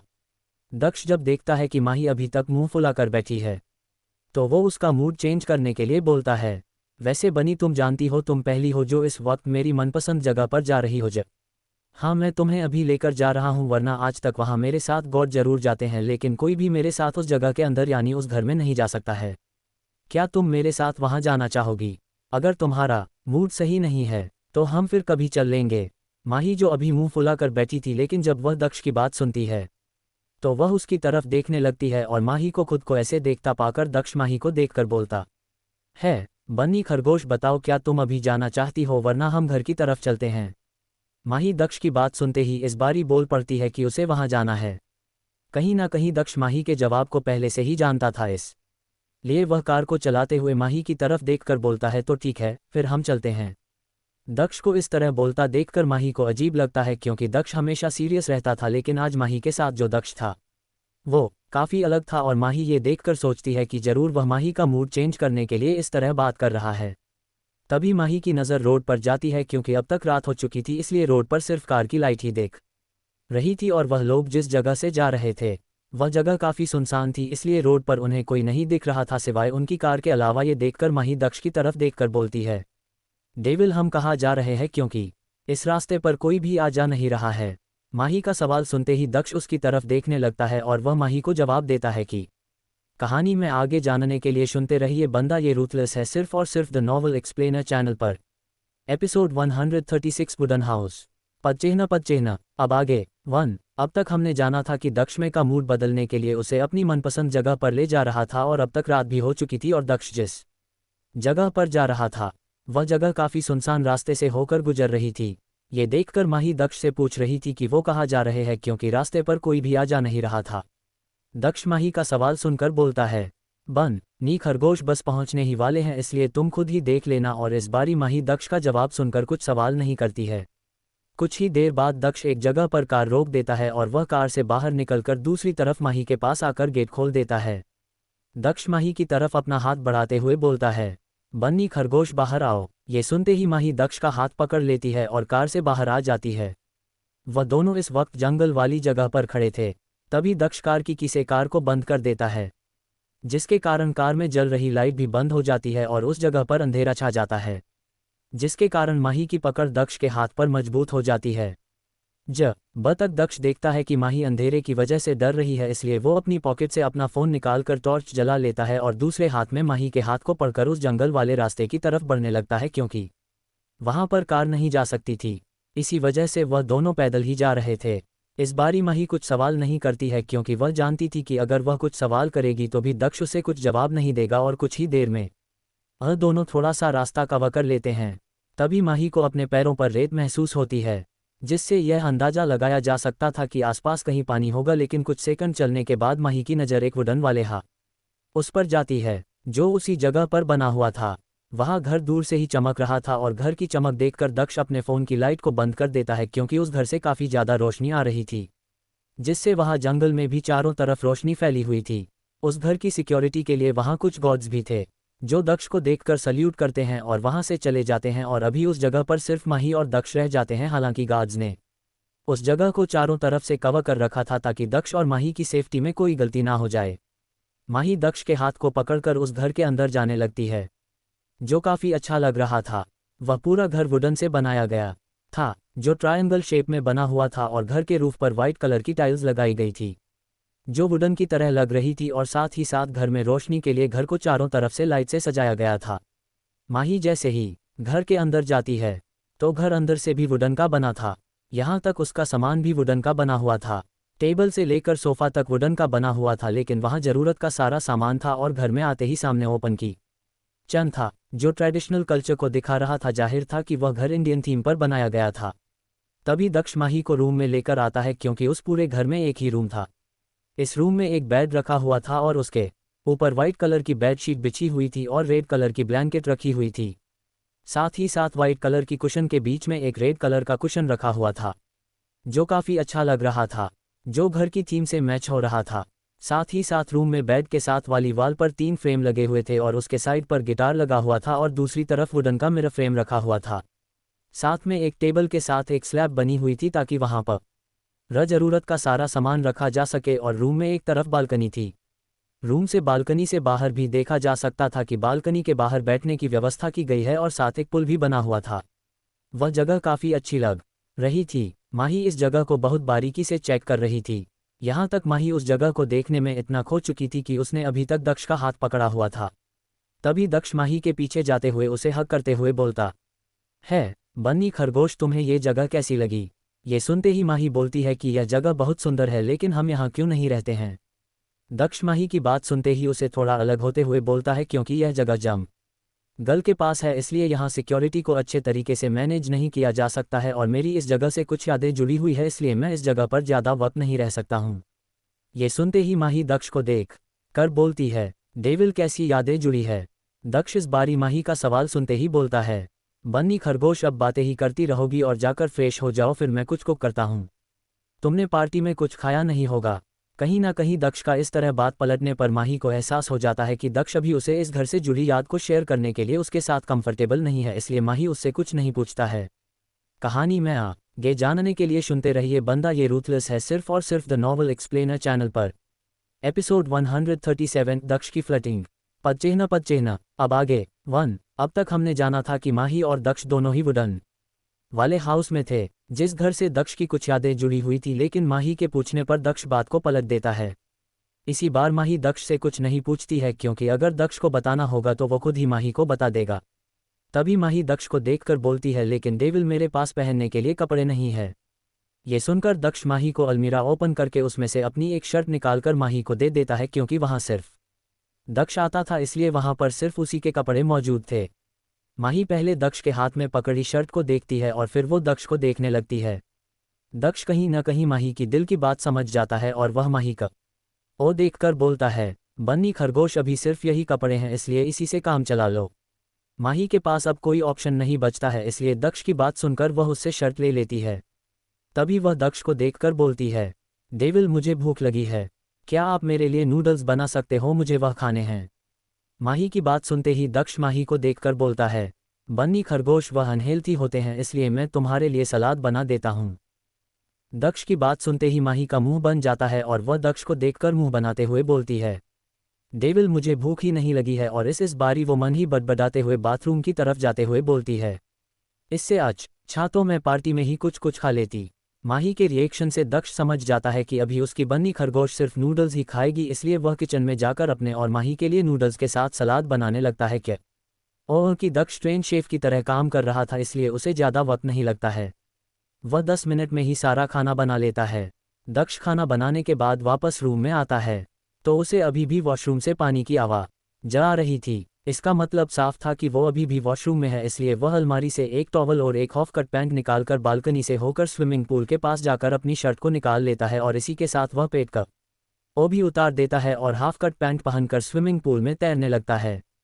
माही जो वॉशरूम में पिछले कुछ मिनटों से सोच रही थी कि वह बाहर कैसे जाए, क्योंकि दक्ष ने उसे जो शर्ट दी थी वह सिर्फ उसके घुटनों से हल्का ऊपर तक ही आ रही थी और वह उसे बार बार नीचे खींच रही थी, लेकिन अब शर्ट छोटी थी तो वह उसके बार बार खींचने पर भी बड़ी नहीं होती।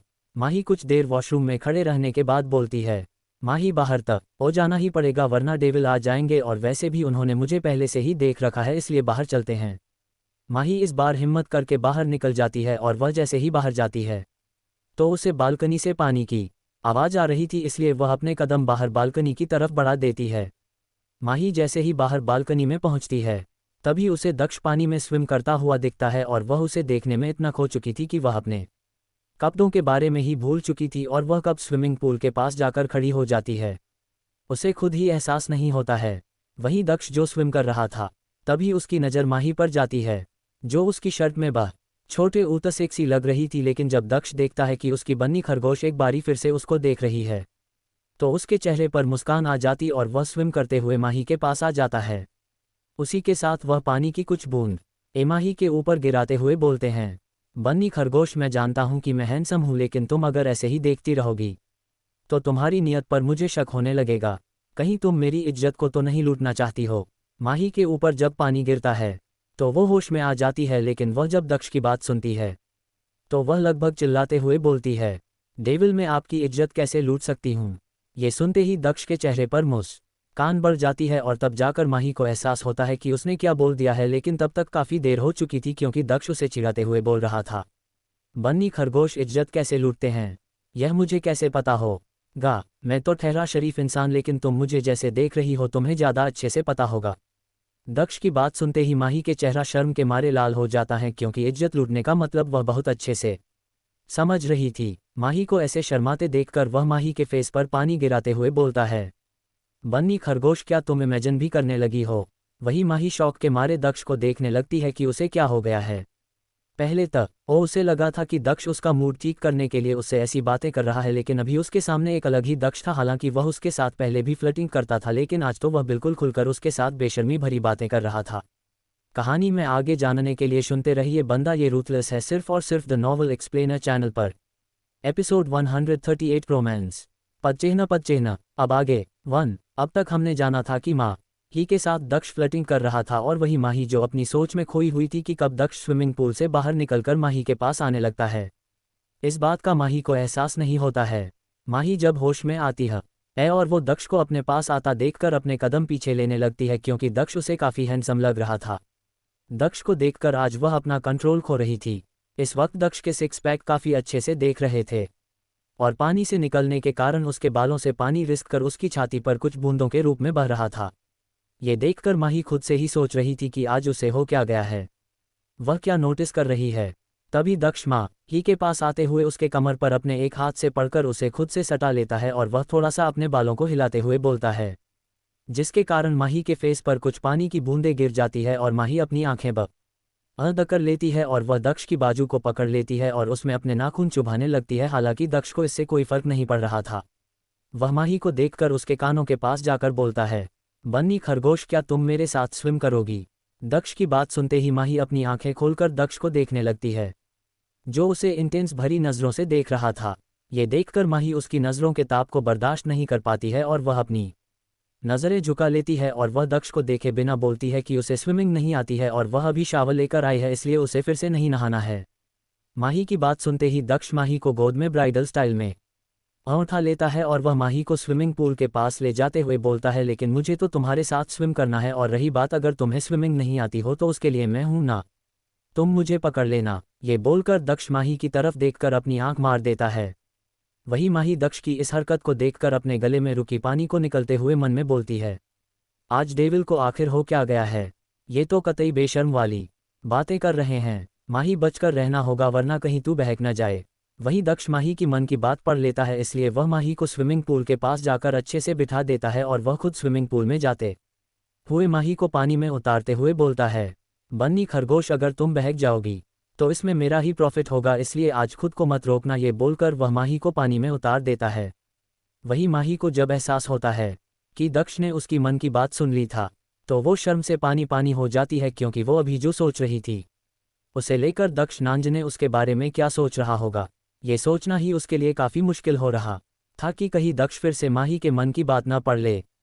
वही माही को जब एहसास होता है कि दक्ष ने उसे पानी में उतार दिया है और उसने अभी उसे पकड़ा है, लेकिन फिर भी वो डर के मारे दक्ष की गर्दन में अपने दोनों हाथ डाल देती है और वो दक्ष को देखकर बोलती है, डेविल पानी से बाहर निकाले, मैं डूब जाऊंगी। वही दक्ष माही के कान के पास जाकर बोलता है, बन्नी खरगोश, कुछ नहीं होगा, मेरे साथ इस मोमेंट को एंजॉय करो। और स्विमिंग पूल की इतनी गहरी नहीं है, लेकिन आधा सच ये भी था कि स्विमिंग पूल की गहराई ज़्यादा थी, क्योंकि दक्ष को अंडर वाटर स्विम करना पसंद था, इसलिए पूल को वैसे ही बनाया गया था। वही दक्ष की आवाज़ को अपने कान के पास सुनकर माही एकदम से चुप हो जाती है, लेकिन उसने अभी तक दक्ष को पकड़ा हुआ था और पानी में उतरने के कारण दक्ष की दी हुई शर्ट भी ट्रांसपेरेंट हो चुकी थी, जिसके कारण दक्ष माही के हर पार्ट को अपनी बॉडी से महसूस कर पा रहा था, क्योंकि माही डर के मारे उसके साथ चिपकी हुई थी। दक्ष के लिए खुद को रोकना काफ़ी मुश्किल होता जा रहा था, इसलिए वो माही की शर्ट के अंदर हाथ डाल देता है, जिसके कारण माही चिहुंक जाती है और वो दक्ष को देखकर बोलती है, डेविल क्या कर रहे हैं? वही दक्ष माही का सवाल सुनते ही बोलता है, अपनी वाइफ के साथ रोमांस करने का सोच रहा हूं और चिंता मत करो, तुम्हारी मर्जी के बिना आगे नहीं बढ़ूंगा। यह बोलकर वो माही के होठ से अपने होठ को जोड़ देता है और एक हाथ से उसने माही को कमर से पकड़ रखा था और दूसरे हाथों को वो माही के बॉडी पर चला रहा था। माही दक्ष को रोक नहीं रही थी, लेकिन वो उसका साथ भी नहीं दे रही थी। वो बस आंखें बंद करके दक्ष के एहसास को अपने अंदर समा रही थी, क्योंकि माही ने कोई भी इनवियर कपड़े नहीं पहने थे, और जब माही दक्ष के हाथ को अपने नीचे के पार्ट पर महसूस करती है तो वो उसे कसकर हग कर लेती है, क्योंकि इस बारी वो दक्ष की तपिश बर्दाश्त कर पाएगी। कहानी में आगे जानने के लिए सुनते रहिए बंदा ये रूथलेस है, सिर्फ और सिर्फ द नॉवल एक्सप्लेनर चैनल पर। एपिसोड 139 माही की मांग। पद चिह्न। अब आगे 1। अब तक हमने जाना था कि माही और दक्ष दोनों ही स्विमिंग पूल में रोमांस कर रहे थे और माही दक्ष के एहसास के साथ खोई हुई थी, लेकिन वह दक्ष को रोक भी नहीं रही थी। दक्ष के हाथ माही की पहनी शर्ट में खो चुके थे, यहाँ तक उसने उसे हर पार्ट पर अपने हाथों को घुमाया था। माही को तैरना नहीं आता था, इसलिए उसने दक्ष के थाम रखा था, लेकिन अगर वो दक्ष की नहीं भी पकड़ती तब भी दक्ष की पकड़ उसके ऊपर बनी हुई थी, और अगर वो दक्ष को नहीं भी पकड़ती तो भी दक्ष ने उसे अच्छे से थाम रखा था। माही जो दक्ष के एहसास में खोती जा रही थी, लेकिन वो ये बात अच्छे से जानती थी कि अगर दक्ष और ज़्यादा आगे बढ़ा तो उसके लिए खुद को और रोकना और दक्ष को मना करना मुश्किल हो जाएगा। ऐसा नहीं था कि उसे दक्ष का एहसास अच्छा नहीं लग रहा था, लेकिन वो बस अभी अपने मन में उमड़ी दक्ष को लेकर फीलिंग को समझने की कोशिश कर रही थी। माही दक्ष को रोकना चाहती थी, इसलिए वो दक्ष को देखकर बोलती है कि डेविल और नहीं, प्लीज़ बाहर चलते हैं, मुझे भूख लगा है और क्या आपने मेरे लिए नूडल्स बना दिए? माही की बात सुनते ही दक्ष माही के कान के पास जाकर बोलता है, ओ मेरी बन्नी खरगोश को मुझे सताना भी आता है। ये बोलकर दक्ष माही को पानी में ही गोदम उठाकर बाहर निकल जाता है और वो बालकनी में रखी जगह पर उसे बिठाकर उसके ऊपर टॉवल डालते हुए बोलता है, चलो बन्नी खरगोश, तुम भूख लगी है, अब जब तुम मुझे खुद को तो टेस्ट नहीं करने देती तो इसलिए अब खाने से ही पेट भरना होगा। माही जब दक्ष की बात सुनती है तो शर्माने लगती है। ये देखकर दक्ष माही को गोद में उठाकर रूम में ले जाने लगता है और वो उसे देखकर बोल रहा था, बन्नी खरगोश, अगर ऐसे ही देखती रहोगी तो मैं खुद पर कंट्रोल नहीं कर पाऊंगा। वही माही दक्ष की बात सुनते ही अपनी नज़रें झुका लेती है। तभी दक्ष माही को रूम में अंदर आकर खड़ा करते हुए उसे अपनी एक शर्ट निकाल कर देता है, क्योंकि माही की पूरी बॉडी पानी में जाने के कारण रिवील हो रही थी, इसलिए दक्ष ने उसे अच्छे से टॉवल से कवर कर दिया था, क्योंकि उसको खुद को रोकना मुश्किल हो रहा था। दक्ष माही को देखकर बोलता है, बन्नी खरगोश, वॉशरूम में जाकर चेंज कर लो वरना ठंड लग जाएगी। ये सुनते ही माही वॉशरूम में चली जाती है। कुछ ही देर में माही और दक्ष दोनों ने ही अपने कपड़े बदल लिए थे, लेकिन एक चीज़ जो दक्ष कभी नहीं भूलता था और वो माही की मांग भरना, इसलिए उसने एक बारी फिर से माही की मांग भरने के लिए अपना खून बहा दिया था और माही उसे देख रही थी, क्योंकि वो दक्ष की आंखों में अपने लिए प्यार के साथ साथ जुनून भी देख पा रही थी। दक्ष जब माही की मांग भर रहा था तो माही उसे देखकर बोलती है, डेविल, क्या मैं आपकी कुछ मांग सकती हूँ? वही दक्ष जो माही की मांग भर रहा था उसके हाथ रुक जाते हैं और वो माही को देखने लगता है और वो उसे कमर से पकड़कर खुद से सटाकर बोलता है, बन्नी खरगोश, जो मांगना है वो मांग लो, आज मेरा मूड अच्छा है इसलिए तुम्हें सब मिल जाएगा।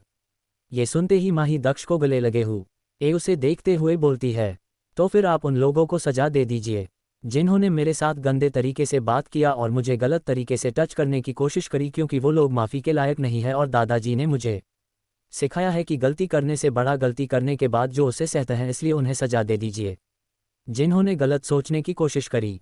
वही दक्ष को कुछ नहीं बोलता देखकर माही उसके तरफ देखते हुए बोलती है, डेविल जवाब दो, आप उन सबको सजा दोगे, क्योंकि अगर आपने नहीं किया तो मैं अयान भाई को बोलूँगी और वो आपको अच्छा नहीं लगेगा, इसलिए आप ही उन लोगों को सजा दे डाले और साथ ही साथ प्लीज़ उन्हें मारना नहीं, क्योंकि मैं चाहती हूँ कि वो जब तक जिंदा रहे तब तक उन्हें एहसास रहे कि उन्होंने क्या किया था। वही अयान का नाम आते ही दक्ष माही को देखते हुए बोलता है, तुम अगर मुझे नहीं भी बोलती तो भी उन सबको सजा तो मिलेगी। ये सुनते ही माँ ही दक्ष की तरफ देखकर बोलती है, तो ठीक है फिर चले खाना खाने, लेकिन उससे पहले आप मेरी मांग भर दे। दक्ष अपने हाथ के अंगूठे से बहते खून से माही की मांग भर देता है। तभी माही दक्ष का हाथ पकड़कर उसे किच न की तरफ ले जाते हुए बोलती है, डेविल जल्दी चले, मुझे भूख लगी है और अब से हम महीने में 5 दिन नहीं सिर्फ 3 दिन इस जगह पर आएंगे और वो भी सबके साथ, क्योंकि मुझे ये जगह बहुत अच्छा लगा। माही को खुद के साथ इतना खुलकर बात करते देख और दक्ष के ऊपर हक जताते देखकर दक्ष को काफ़ी अच्छा लग रहा था और कहीं न कहीं दक्ष को इस बात का एहसास हो गया था कि उसकी बन्नी खरगोश उसे पसंद करने लगी है, लेकिन अभी उसे यह समझने में वक्त लगेगा, इसलिए वो उसे पूरा वक्त दे रहा था ताकि उसकी बन्नी खरगोश अपने मन से उसे पसंद करे। कहानी में आगे जानने के लिए सुनते रहिए बंदा ये रूथलेस है, सिर्फ और सिर्फ द नॉवल एक्सप्लेनर चैनल पर। एपिसोड 140 दक्ष की उदासी और अपडेट। पदचिह्न अब आगे 1। अब तक हमने जाना था कि दक्ष और माही दोनों आपस में टाइम स्पेंड कर रहे थे। तभी माही दक्ष का हाथ पकड़कर किचन में ले आई थी, जहां दक्ष पहले ही नूडल और सलाद बनाकर गया था। दक्ष माही को देखकर बोलता है, बन्नी खरगोश तुम जाकर बालकनी में बैठो, मैं खाना प्लेट में डालकर लाता हूँ। माही दक्ष की मदद करना चाहती थी, लेकिन दक्ष ने उसे अंदर भेज दिया था, इसलिए माही जाकर बालकनी में पूल के पास बैठकर चांद को देख रही थी। तभी दक्ष अपने और माही के लिए खाना डालकर आ जाता है। माही जब अपनी थाली में नूडल देखती है तो वो खुद को रोक नहीं पाती और वो स्पून से भरकर नूडल्स को मुंह में डाल लेती। अभी माही की नज़र दक्ष की थाली में जाती है जिसमें सलाद था। ये देखकर उसका मुंह बन जाता है और वो दक्ष को देखकर बोलती है, डेविल क्या आपका सलाद टेस्ट कर सकती हूँ। वही दक्ष जो माही को देखता है, उसे उसकी नज़रों में शरारत दिख रही थी, लेकिन फिर भी वो अपनी थाली उसके आगे बढ़ा देता है। ये देखकर माही सलाद की थाली को पकड़ लेती है और वो दक्ष को देखकर उसके हाथ में अपनी थाली देते हुए बोलती है, डेविल आप ये खाए और मैं अपने लिए किचन से और डालकर लाती हूँ। वही माही की बात सुनते ही दक्ष माही को देखकर बोलता है, बन्नी खरगोश मुझे यह नहीं खाना, इसलिए मेरा खाना वापस करो। वही माही दक्ष की बात सुनते ही थोड़ा उससे दूर जाते हुए बोलती है, डेविल यह आपकी वाइफ का ऑर्डर है, इसलिए जल्दी से खाए। ये बोलकर माही वहाँ से ऐसे भागती है जैसे उसने कोई जंग जीत लिया हो। वही माही को ऐसे जाते देखकर दक्ष के चेहरे पर न दिखने वाली मुस्कान आ जाती है। तभी माही अपने लिए भी नूडल को थाली में डालकर खाते खाते ही आ रहा थी। एक तो उसे भूख लगा था और दूसरा नूडल काफ़ी अच्छे बने थे, इसलिए वह खुद को खाने से रोक ही नहीं पाई थी। कुछ ही देर बाद माही और दक्ष दोनों आपस में खाना खाकर बाहर बालकनी में ही एक दूसरे को बाहों में भर कर लेटे हुए थे और दोनों में से किसी ने कुछ नहीं बोला था और ऐसे ही माही की आंख लग जाती है। लेकिन दक्ष की आंखों में नींद कोसों दूर थी। वो बस माही के सिर में अपना हाथ हिला रहा था और आसमान की तरफ देख रहा था। माही जो आधे घंटे तक दक्ष को हक करके सोई हुई थी, लेकिन खुली जगह होने के कारण उसे ठंड लग रही थी, इसलिए उसकी नींद टूट जाती है और आंख खुलते ही उसकी नज़रें दक्ष की तरफ जाती है, जो अभी तक उसके बालों में हाथ फिरा रहा था। माही दक्ष को जागता देखकर उसकी तरफ देखकर बोलती है, डेविल आप सोए क्यों नहीं। वह बड़ी माही की बात सुनते ही दक्ष माही की तरफ देखने लगता है, लेकिन माही जब दक्ष की नज़र से अपनी नज़र मिलाती है तो उसे दक्ष की आंखों में दर्द दिख रहा था। ये देखकर माही को भी अपने दिल में कुछ हलचल महसूस होती है। माही दक्ष की तरफ देखकर बोलती है, डेविल आप ठीक हो। ये सुनते ही दक्ष माही को देखकर बोलता है, बन्नी खरगोश मुझे नींद नहीं आ रही है, क्या तुम मेरे साथ पास में समुंदर है, वहाँ चलना चाहोगी। माही दक्ष की बात सुनते ही उठकर बैठ जाती है और वो दक्ष को देखकर बोलती है, ठीक है चलते हैं, लेकिन आप बस मुझे कुछ मिनट दे। तभी माही रूम में जाकर दक्ष के कपड़ों में से हाफ पैंट निकाल लेती है और वो उसे पहन ले ती है। हालांकि वो उसे लूझती, लेकिन उसने एक बेल्ट लगा लिया था और इसी के साथ वो दक्ष की जैकेट भी वेयर कर लेती है क्योंकि उसे बाहर ठंड न लगे। वही माही जल्दी से दक्ष के पास जाकर बोलती है कि जल्दी चलो क्यों। कि उसे दक्ष का मूड जो सही करना था। वो उसे उदास नहीं देख पा रही थी, लेकिन वही माही को अपने कपड़ों में देखकर दक्ष के फेस पर छाई उदासी हट जाती है क्योंकि माही उसे काफ़ी फनी होने के साथ साथ क्यूट लग रही थी। तभी दक्ष को खुद को ऐसे देखता पाकर माही मुंह बनाकर बोलती है कि डेविल ऐसे नहीं देखे, मेरे पास कपड़े नहीं थे इसलिए मैंने ये पहना क्योंकि बाहर ठंड होगा। तभी दक्ष माही का हाथ पकड़कर घर से बाहर जाते ही कुछ बड़े उरी पर लेकर जाता है। वो लोग पैदल ही जा रहे थे और तभी वहाँ समुद्र आ जाता है और चांद की रोशनी के कारण वहाँ सब क्लियर था। तभी दक्ष वही समुद्र के पास जाकर बैठ जाता है और उसके पैरों पर लहरों को छू रहे थे। दक्ष माही को देखकर बोलता है, बन्नी खरगोश अगर तुम एंजॉय करना चाहती हो तो कर सकती हो, क्योंकि दक्ष के गार्ड्स आसपास फैले हुए थे। वही माही को इतना तो समझ आ गया था कि दक्ष को कुछ परेशान कर रहा है, लेकिन क्या वो वह नहीं जानती थी, इसलिए वो भी दक्ष के पास जाकर लेट जाती है और वो दक्ष को भी लेटने के लिए बोलती है। ये देखकर दक्ष भी वही समुद्र की रेतली मिट्टी में लेट जाता है और तभी माही दक्ष की एक बाजू को सीध आकर के उसके पर अपना सिर रखकर चांद की तरफ देखकर बोलती है, डेविल ऐसा भी इस जगह से क्या जुड़ा है कि आपको इस जगह पर नींद नहीं आ रही है, और अगर ऐसा है तो हम यहाँ से वापस जा सकते हैं। वही माही की बात सुनते ही दक्ष माही को देखने लगता है और कल जानते हैं कि दक्ष अपने दिल में छुपा राज माही को बता देगा। कहानी में आगे जानने के लिए सुनते रहिए बंदा ये रूथलेस है, सिर्फ और सिर्फ द नॉवल एक्सप्लेनर चैनल पर। एपिसोड 141 दक्ष का अतीत। पदचिह्न। अब आगे 1। अब तक हमने जाना था कि माही और दक्ष दोनों ही बीच पर लेटे हुए थे कि तभी माही दक्ष से सवाल कर लेती है कि उसका इस जगह से ऐसा क्या रिश्ता जुड़ा है कि वो सो ही नहीं पा रहा था। तभी दक्ष माही का सवाल सुनते ही उसकी तरफ अपना चेहरा करके देखता है। माही इस वक्त ऊपर चांद को देख रही थी कि तभी दक्ष माही की तरफ देखकर बोलता है, बन्नी खरगोश। ये सुनते ही माही बस माँ बोलती है कि तभी दक्ष माही की तरफ देखे बिना बोलता है, बन्नी खरगोश तुम्हें अहीर ने जो सच बताया था कि किस तरह से मेरी एक जिद के कारण सब खत्म हो गया। वही दक्ष जब अपने अतीत से जुड़ी बात बोलता है तो माँ ही उसकी तरफ देखने लगती है कि तभी दक्ष माही की तरफ देखकर बोलता है, तुम जानती हो मेरे पास मॉम डैड का यह आखिरी तोहफा है जो डैड ने मेरे जिद के कारण उस दिन खरीद लिया था। वो मुझे ये गिफ्ट में देना चाहते थे, लेकिन वक्त कभी नहीं आया और यह जगह मेरे लिए एक याद बनकर रह गई। दक्ष जब अपनी बात बोल रहा था तो उसकी आंखें बंद थी और आंखों के कोने पर एक आंसू की बूंद थी जो सदियों से उसने अपना अंदर दर्द छुपाकर रखा था, जिसे उसने कभी किसी के आगे जाहिर नहीं किया था। उसने वो दर्द माही से बांट लिया था। दक्ष खुद भी नहीं जानता था कि क्यों और कब उसको माही से इतना प्यार हो गया कि वो अपने अंदर समेटे हुए दर्द को भी माँ बड़ी ही के आगे रख रहा था, जिसका जिक्र उसने कभी रोनी और अहीर के आगे तक नहीं किया था। तभी माही अपने नन्हे हाथों को दक्ष के फेस पर रखकर अपना फेस उसकी तरफ टर्न कर लेती है। वो दर्द चाहे दक्ष का था, लेकिन माही उसे महसूस कर पा रही थी। आखिर उसने भी तो अपने दादाजी को खोया था जिनके वह बेहद करीब थी। दक्ष जब अपने फेस पर माही के हाथ महसूस करता है तो वो एकदम से टर्न होकर माही की आंखों ने देखे बिना उसे हक कर लेता है और माही दक्ष दोनों ही एक दूसरे को हक किए खामोशी में लेटे रहते हैं। कुछ देर बाद दक्ष जब खुद को संभाल लेता है तो वो माही की तरफ देखकर बोलता है, बन्नी खरगोश चलो घर में चलते हैं क्योंकि बाहर बहुत ठंड है, तुम्हारी तबीयत खराब हो जाएगी। ये बोलकर दक्ष खुद उठकर फिर माही को अपनी गोद में बिठा लेता है। तभी माही दक्ष का मूड सही करने के लिए बोलती है, वैसे डेविल आपके लिए एक गुड न्यूज़ है। वही माही की बात सुनते ही दक्ष माही को देखे बिना ही बोलता है, जब हमारे बीच कुछ हुआ ही नहीं तो गुड न्यूज कैसे आ सकती है। वही माही जब दक्ष की बात सुनती है तो आज उसे न जाने क्यों दक्ष की बात पर बुरा लगता है, क्योंकि एक वही थी जिसने दक्ष को आगे बढ़ने से रोका था, वरना माही ने हमेशा उसकी आंखों में वो तड़प और जुनून देखा था जिसने वो माही को अपने ने समा लेना चाहता था। तभी माही को कुछ नहीं बोलता देखकर दक्ष बोलता है, बन्नी खरगोश अब गुड न्यूज़ जो भी हो कम से कम वो बता दो। ये सुनते ही माही अपनी सोच से बाहर आ जाती है और वो खुद को नॉर्मल करके दक्ष की गर्दन में अपने दोनों हाथों को कसते हुए बोलती है, भाई ने शादी के लिए हाँ बोल दी है। वही माही की बात सुनते ही दक्ष बिल्कुल नॉर्मल होकर बोलता है, बन्नी खरगोश क्या तुम भूल रही हो कि मैं कौन हूँ, इसलिए मुझे सब मालूम होता है कि ऑस्ट्रेलिया ने कौन सा चीज़ कब और कैसे हो रही थी, और ये तो एरे साले साहब की बात है, इसलिए यह बात मुझे पहले से ही पता है। वही माही जब दक्ष के मुंह से ये सुनती है तो वो थोड़ा नाराज होकर बोलती है कि अगर आपको पता था तो आपने मुझे क्यों नहीं बताया। ये सुनते ही दक्ष माही को सीधा ही बोलता है, क्योंकि तुम्हारे भाई से जुड़ी बात अगर वो तुम्हें पहले बताए वही सही रहता, इसलिए मैंने नहीं बताया। और यह बोलकर दक्ष घर में आते हुए माही को रूम के बेड पर लिटा देता है और वो पलटकर वॉशरूम में जाने लगता है कि तभी माही दक्ष का हाथ पकड़ लेती है। दक्ष और माही जब से घर आए थे तब से दक्ष माही से नजरें नहीं मिला रहा था, जिसके कारण माही लगातार उसे देखे जा रही थी। तभी माही के ऐसे हाथ पकड़ने के कारण दक्ष माही की तरफ टर्न करके देखता है और माही की नजरें जब दक्ष से मिलती है तो उसे दक्ष की आंखों में दर्द दिख रहा था, जो उसने खुद अंदर समेटे हुए था, लेकिन सिर्फ माही की वजह से दक्ष ने खुद को संभाल लिया था।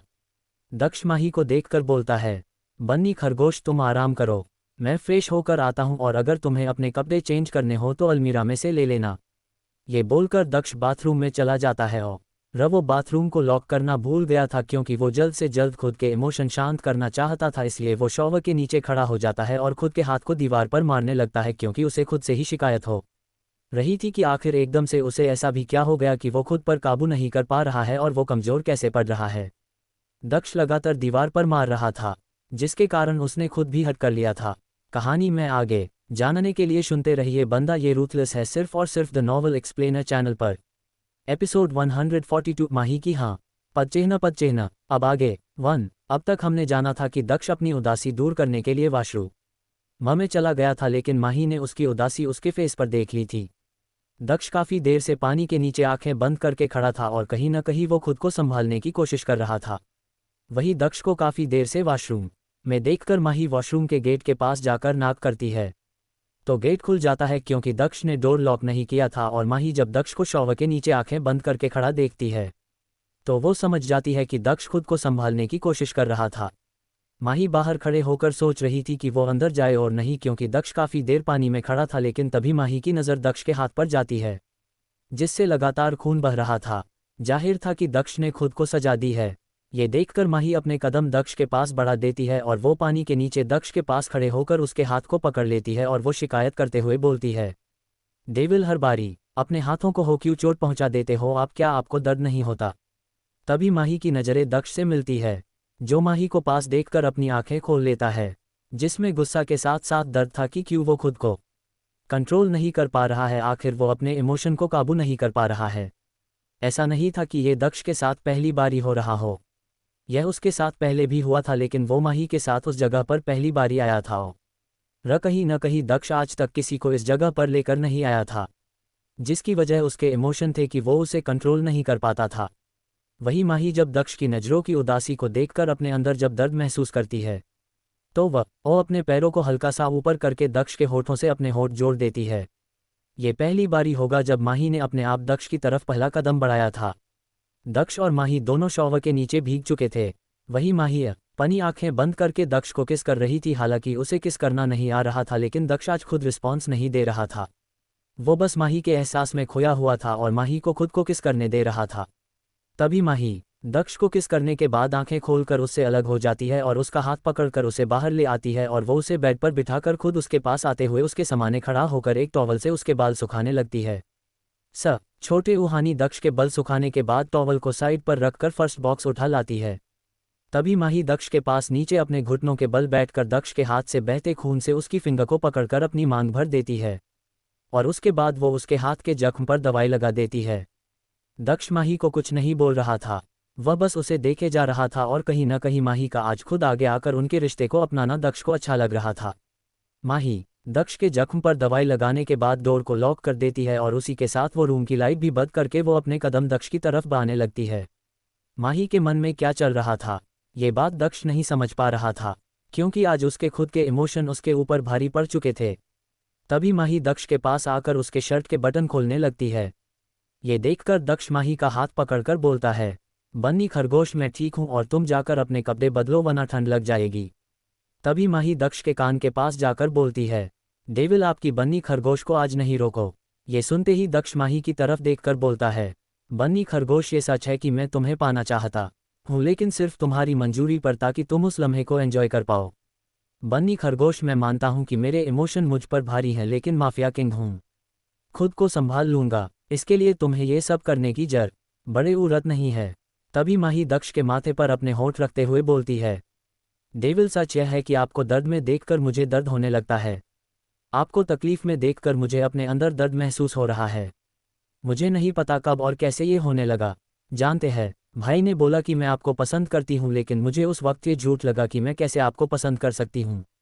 तभी माही दक्ष की आंखों में देखकर बोलती है। डेविल उस वक्त आई कहा, मैंने झूठ ठहरा दिया लेकिन खुद से झूठ नहीं बोल पाए। आपकी बन्नी खरगोश को आपसे प्यार हो गया है। कब, क्यों और कैसे, किस वक्त का जवाब नहीं है, लेकिन आज डेविल की आंखों की उदासी से माही दक्ष श्रीवास्तव का ओ फर्क पड़ रहा है, इसलिए मुझे नहीं रोके। प्लीज़ डेविल, आज नहीं रोके। मुझे नहीं पता कि मेरे करीब आने से आपको अच्छा लगेगा और नहीं, लेकिन सालों के दर्द को भूलकर क्या आप मेरे साथ एक नई शुरुआत कर सकते हैं। और जानत है, मैं इस जगह से ही यह शुरुआत करना चाहती हूँ ताकि उसके बाद आपको ये जगह एक अच्छी याद की तरह लगे। कहानी में आगे जानने के लिए सुनते रहिए बंदा ये रूथलेस है, सिर्फ और सिर्फ द नॉवल एक्सप्लेनर चैनल पर। एपिसोड 143 मिलन पद चिन्ह। अब आगे 1। माही ने अपने दिल की बात दक्ष को बता दी थी कि वो उसे प्यार करने लगी है और वो अपना रिश्ता आगे बढ़ाना चाहती है। वही दक्ष बस माही की बात सुन रहा था। तभी माही दक्ष को देखकर एक बारी फिर से बोलती है, डेविल जवाब दे, क्या आप इस रिश्ते को आगे बढ़ाना चाहते हैं, क्योंकि आज मैं दिल से तैयार हूँ।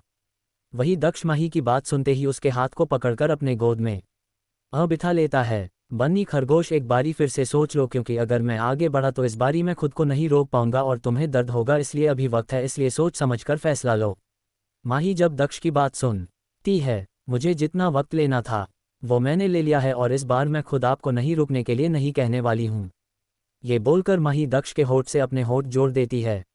वही माही की हरकत पर दक्ष उसे किस करते हुए बेड पर पीठ के बल लिटा देता है और खुद उसके ऊपर आकर उसे किस करने लगता है।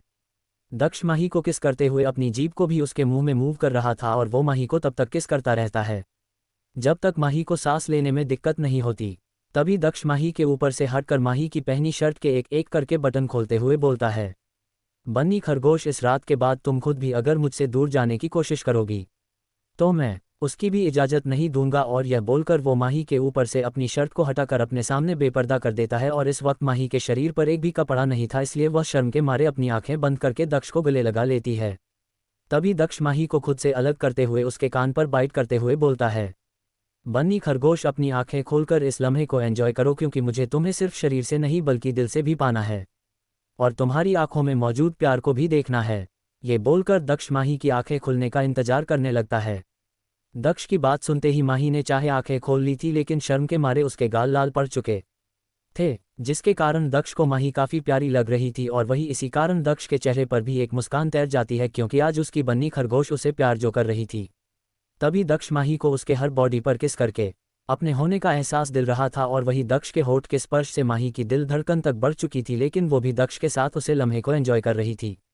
दक्ष और माही की प्यार की सीमा काफ़ी ज़्यादा बढ़ बड़ी थी और इसी बीच दक्ष ने भी अपने कपड़े उतार दिया थे, जिसके कारण माही दक्ष से नजरें नहीं मिला रही थी। लेकिन इस वक्त दक्ष प्यार की उस सीमा तक पहुंच चुका था कि वो माही को फिर से आंखें खोलने के लिए नहीं बोलता है, बल्कि वो बिना रुके माही को प्यार कर रहा था। तभी दक्ष माही के नीचे जाते हुए अपने होठ उसके प्राइवेट पार्ट पर रख देता है, जिसके कारण माही की मुंह से एक सिसकारी निकलती है और वो कसकर अपने नाखून दक्ष को चुभा डालती है। ये देखकर दक्ष अपना फेस ऊपर करके बोलता है, मिसेज दक्ष स्मिथ, अभी तो मैंने कुछ किया नहीं और आप नाखून चुभा रही है, और जब मैं सारी हदें पार कर दूंगा फिर आप क्या करेगी। वही माही जो दक्ष के एहसास के साथ साथ शर्म के मारे खोई हुई थी कि दक्ष की बात सुनते ही वो उसकी तरफ देखे बिना बोलती है, डेविल मुझे चिढ़ाना बंद करे वरना फिर मत बोलना कि मेरा मूड बदल गया। वही माही की बात सुनते ही दक्ष माही के कान के पास जाकर बोलता है, अब तो तुम भी इस डेविल को नहीं रोक सकती हो। और यह बोलकर दक्ष अपने दोनों हाथों से माही के हाथ पर पकड़ बनाकर बोलता है, बन्नी खरगोश, थोड़ा दर्द होगा, क्योंकि दक्ष जानता था कि माही का ये पहली बारी है और वो माही को पहली बारी में ज़्यादा दर्द नहीं देना चाहता था और इस बात का वो काफ़ी ज़्यादा ध्यान रखता कि उसकी बन्नी खरगोश को हट नहीं हो, लेकिन पहली बारी में दर्द होना तो लाजमी था, जिसे दक्ष भी चाहकर टाल नहीं सकता था। तभी रूम में माही की जोर से चीख गूंजती है, क्योंकि दक्ष ने माही के अंदर एंटर कर दिया था, लेकिन वो रुक जाता है क्योंकि वो माही को हर तरह से कंफर्टेबल करना चाहता था, इसलिए वो माही के होठ पर किस करने लगता है। और कुछ वक्त के बाद जब माही का दर्द कम हो जाता है तो रूम में माही की दर्द के साथ साथ मीठी प्यार भरी सिसकारियां गूंजने लगती है, जो कि इस बात की गवाही दे रही थी कि दक्ष और माही एक ही चुके हैं। वही ऐसे ही पूरी रात यह सिलसिला चलता रहता है। इसी के साथ ब्लू डेमन नीला दिल को उसकी प्यारी सी डेमन भी मिल चुकी थी, जो अब हमेशा के लिए उसकी हो चुकी थी। अब तो खुद कुदरत भी दोनों को अलग नहीं कर सकती थी, आखिर कुदरत ने ही तो उन दोनों को मिला दिया था। कहानी में आगे जानने के लिए सुनते रहिए बंदा ये रूथलेस है, सिर्फ और सिर्फ द नॉवल एक्सप्लेनर चैनल पर। एपिसोड 144 दक्ष पदचिह्न। अब आगे 1। अब तक हमने जाना था कि माही और दक्ष एक हो चुके थे और उनकी प्यार की मोहर एक दूसरे को लग चुकी थी, क्योंकि माही और दक्ष एक दूसरे को प्यार करने लगे थे और वक्त किस तरह बिता इसका अंदाजा किसी को नहीं हुआ। और अब आगे जानते हैं। 4 साल बाद माही इस वक्त एक बच्चे के पीछे धीरे धीरे चल रही थी। उस बच्चे ने चलना नहीं सीखा था, वो बस अपने घुटनों के बल एक जगह से दूसरे जगह मूव कर रहा था। क्यों कि अभी उसे चलना नहीं इसका था, लेकिन उसकी वजह से पूरे घर में रौनक थी, जिसके कारण माही के चेहरे पर मुस्कुराहट बनी रहती थी। ये बच्चा माही और दक्ष का बच्चा था, यानी कि दक्ष जिसका नाम माही और दक्ष से जुड़कर बना था। माही पूरे घर में शोर मचाते हुए बोल रही थी, दक्ष मम्मा को काम करना है इसलिए जल्दी से दूध पी लो। लेकिन दक्ष को दूध पीना पसंद नहीं था, इसलिए वो घुटनों के बल बैठकर एक जगह से दूसरी जगह छिप रहा था। तभी माही दक्ष को गोद में उठाकर बोलती है, तुम दोनों बाप बेटे ने मुझे परेशान किया हुआ है। एक बाप है जिसे अपने बेटे से ही जलन होती है कि उसकी माँ उसके पास क्यों जा रही है, और दूसरा बेटा है जिसने चलना सीखा नहीं है लेकिन फिर भी माँ को परेशान कर रखा है, बिल्कुल अपने पिता पर ये लटका गया है। वही दक्ष की उम्र चाहे कम हो, लेकिन उसे दक्ष की जैसी तेज बुद्धि बचपन से मिली थी, इसलिए वो 3 साल की उम्र में ही बड़ी ही तेज था और माही की कही सभी बातें समझ जाता था। हालांकि अभी वो टूटे शब्दों में बोलता था। वही माही दक्ष को दूध पिलाने के बाद दक्ष को काल मिलाकर बोलती है, अब भी आप कहाँ हो, क्योंकि आज हमें डॉक्टर के पास जाना है और आप जानते हो मुझे इंजेक्शन से डर लगता है, इसलिए मैं अकेली नहीं जाऊंगी। माही ने दक्ष को डेविल की जगह हब्बी बुलाना शुरू कर दिया था, क्योंकि वो नहीं चाहती थी कि उसका बच्चा भी दक्ष को डेविल बुलाए।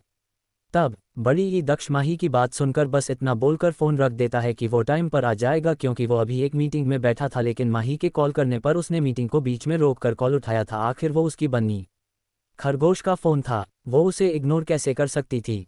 वही घर पर काका माही से बोल रहे थे कि वो दक्ष बाबा को संभाल लेंगे, क्योंकि माही ने पिछले 3 सालों में अपने दादाजी की कंपनी को ऊंचाई पर पहुंचा दिया था। हालांकि वो दक्ष की मदद के बिना पॉसिबल नहीं था, लेकिन अब तो माही भी पूरे हक से दक्ष की चीज़ों पर हक जमाती थी, जिस लिस्ट में दक्ष खुद भी शामिल था। तभी माही काका के तरफ देखकर बोलती है, काका आप आज आराम करें कब, क्योंकि आज उसकी मम्मा ने अपने प्रिंस के लिए ऑफ किया है, इसलिए आज सिर्फ माँ बेटे बातें करेंगे, क्योंकि अगर इसका पिता आ गया तो वो हम दोनों को साथ में देखकर जल जाएगा। इसलिए जब हम भी नहीं आ जाते तब तक मैं और दक्ष साथ में रहेंगे। ये बोलकर माही दक्ष को गोद में उठाकर उसे अपने रूम में ले जाने लगती है, जहां अब टॉयज ने भी अपनी जगह बना ली थी और माही की वजह से दक्ष ने भी कोई ऐतराज नहीं जताया था। तभी माही दक्ष को अपने रूम में बेड पर बिठाकर उसे एक ड्राइंग बुक के साथ कुछ कलर देती है, क्योंकि दक्ष को पेंटिंग करना बहुत पसंद था। माही दक्ष को देखकर बोलती है, बच्चा मम्मा बस 1 मिनट में इम्पोर्टेंट कॉल करके आई, तब तक आप अपनी ड्राइंग पूरी करें। ये बोलकर माही बालकनी में चली जाती है। वही माही जब कुछ मिनट बाद वापस आती है तो बेड पर दक्ष के पास बैठते हुए बोलती, जरा मम्मा को तो दिखाओ कि मम्मा का प्रिंस क्या कर रहा है। ये बोलकर माही दक्ष की ड्राइंग बुक ले लेती है, जिसमें अलग अलग फैमिली मेंबर्स और लड़के लड़कियां की पिक्चर थी, जिसमें दक्ष ने कलर भरने थे। ये देखकर माही बुक के पन्ने पलटकर बोलती है, तो ये नैना सा बच्चा जिसमें मेरे प्रिंस से कलर किया है, ये तो मुझे दक्ष यानी मेरा प्रिंस लग रहा है, और साथ में मेरे दक्ष ने मम्मा का हाथ पकड़ा है। ये बोलकर माही दक्ष के पेट पर हल्की गुदगुदी करती है। छोटी ईसा के कारण दक्ष के फेस पर स्माइल आ जाती है। तभी माही ड्राइंग बुक का अगला पन्ना पलटकर देखती है, जिसमें एक लड़का था और जिस पर दक्ष ने सिंह जैसा कुछ बना दिया था। ये देखकर माही मुस्कुराते हुए दक्ष को अपनी गोद में बिठाकर बोलती है, तो मेरे प्रिंस ने अपने पापा को डेविल बना दिया है। ये बोलकर माही दक्ष को हक करके उसके गाल पर किस कर देती है। तभी माही दक्ष को देखकर बोलती है, मेरा प्यारा बच्चू, आप जानते हो आपके पापा सबसे ज़्यादा आपको प्यार करते हैं और उसके बाद मुझे, लेकिन वो न थोड़े जलकुटे हैं। जब मेरे पास कोई आता है तो जलने लगते हैं, लेकिन वो मेरे बच्चू से उसकी मम्मा से ज़्यादा लव करते हैं। इसलिए आगे से पापा की पिक्चर पर सिंह नहीं बनाना, वरना पापा की वाइफ यानी दक्ष की क्वीन और उसकी मम्मा उससे गुस्सा हो जाएगी। कहानी में आगे जानने के लिए सुनते रहिए बंदा ये रूथलेस है, सिर्फ और सिर्फ द नॉवल एक्सप्लेनर चैनल पर। एपिसोड 145 हॉस्पिटल पदचिह्न। अब आगे 1। अब तक हमने जाना था कि माही और दक्ष का बच्चा यानी दक्ष हो चुका था और माही उसके साथ बैठकर ड्राइंग बुक देख रही थी। तभी घर का एक बार कार आकर रुकती है और उसमें से दक्ष बाहर निकलता है। दक्ष जल्दी घर आया था क्योंकि आज उनकी डॉक्टर के साथ अपॉइंटमेंट थी, इसलिए वो सीधे घर में आकर अपने रूम की तरफ बढ़ जाता है। और वो जैसे ही अपने रूम में जाता है तो वह माही को जब देखता है कि वो दक्ष को गोद में बिठाकर बातें कर रही है, तो उसकी आंखें छोटी हो जाती है।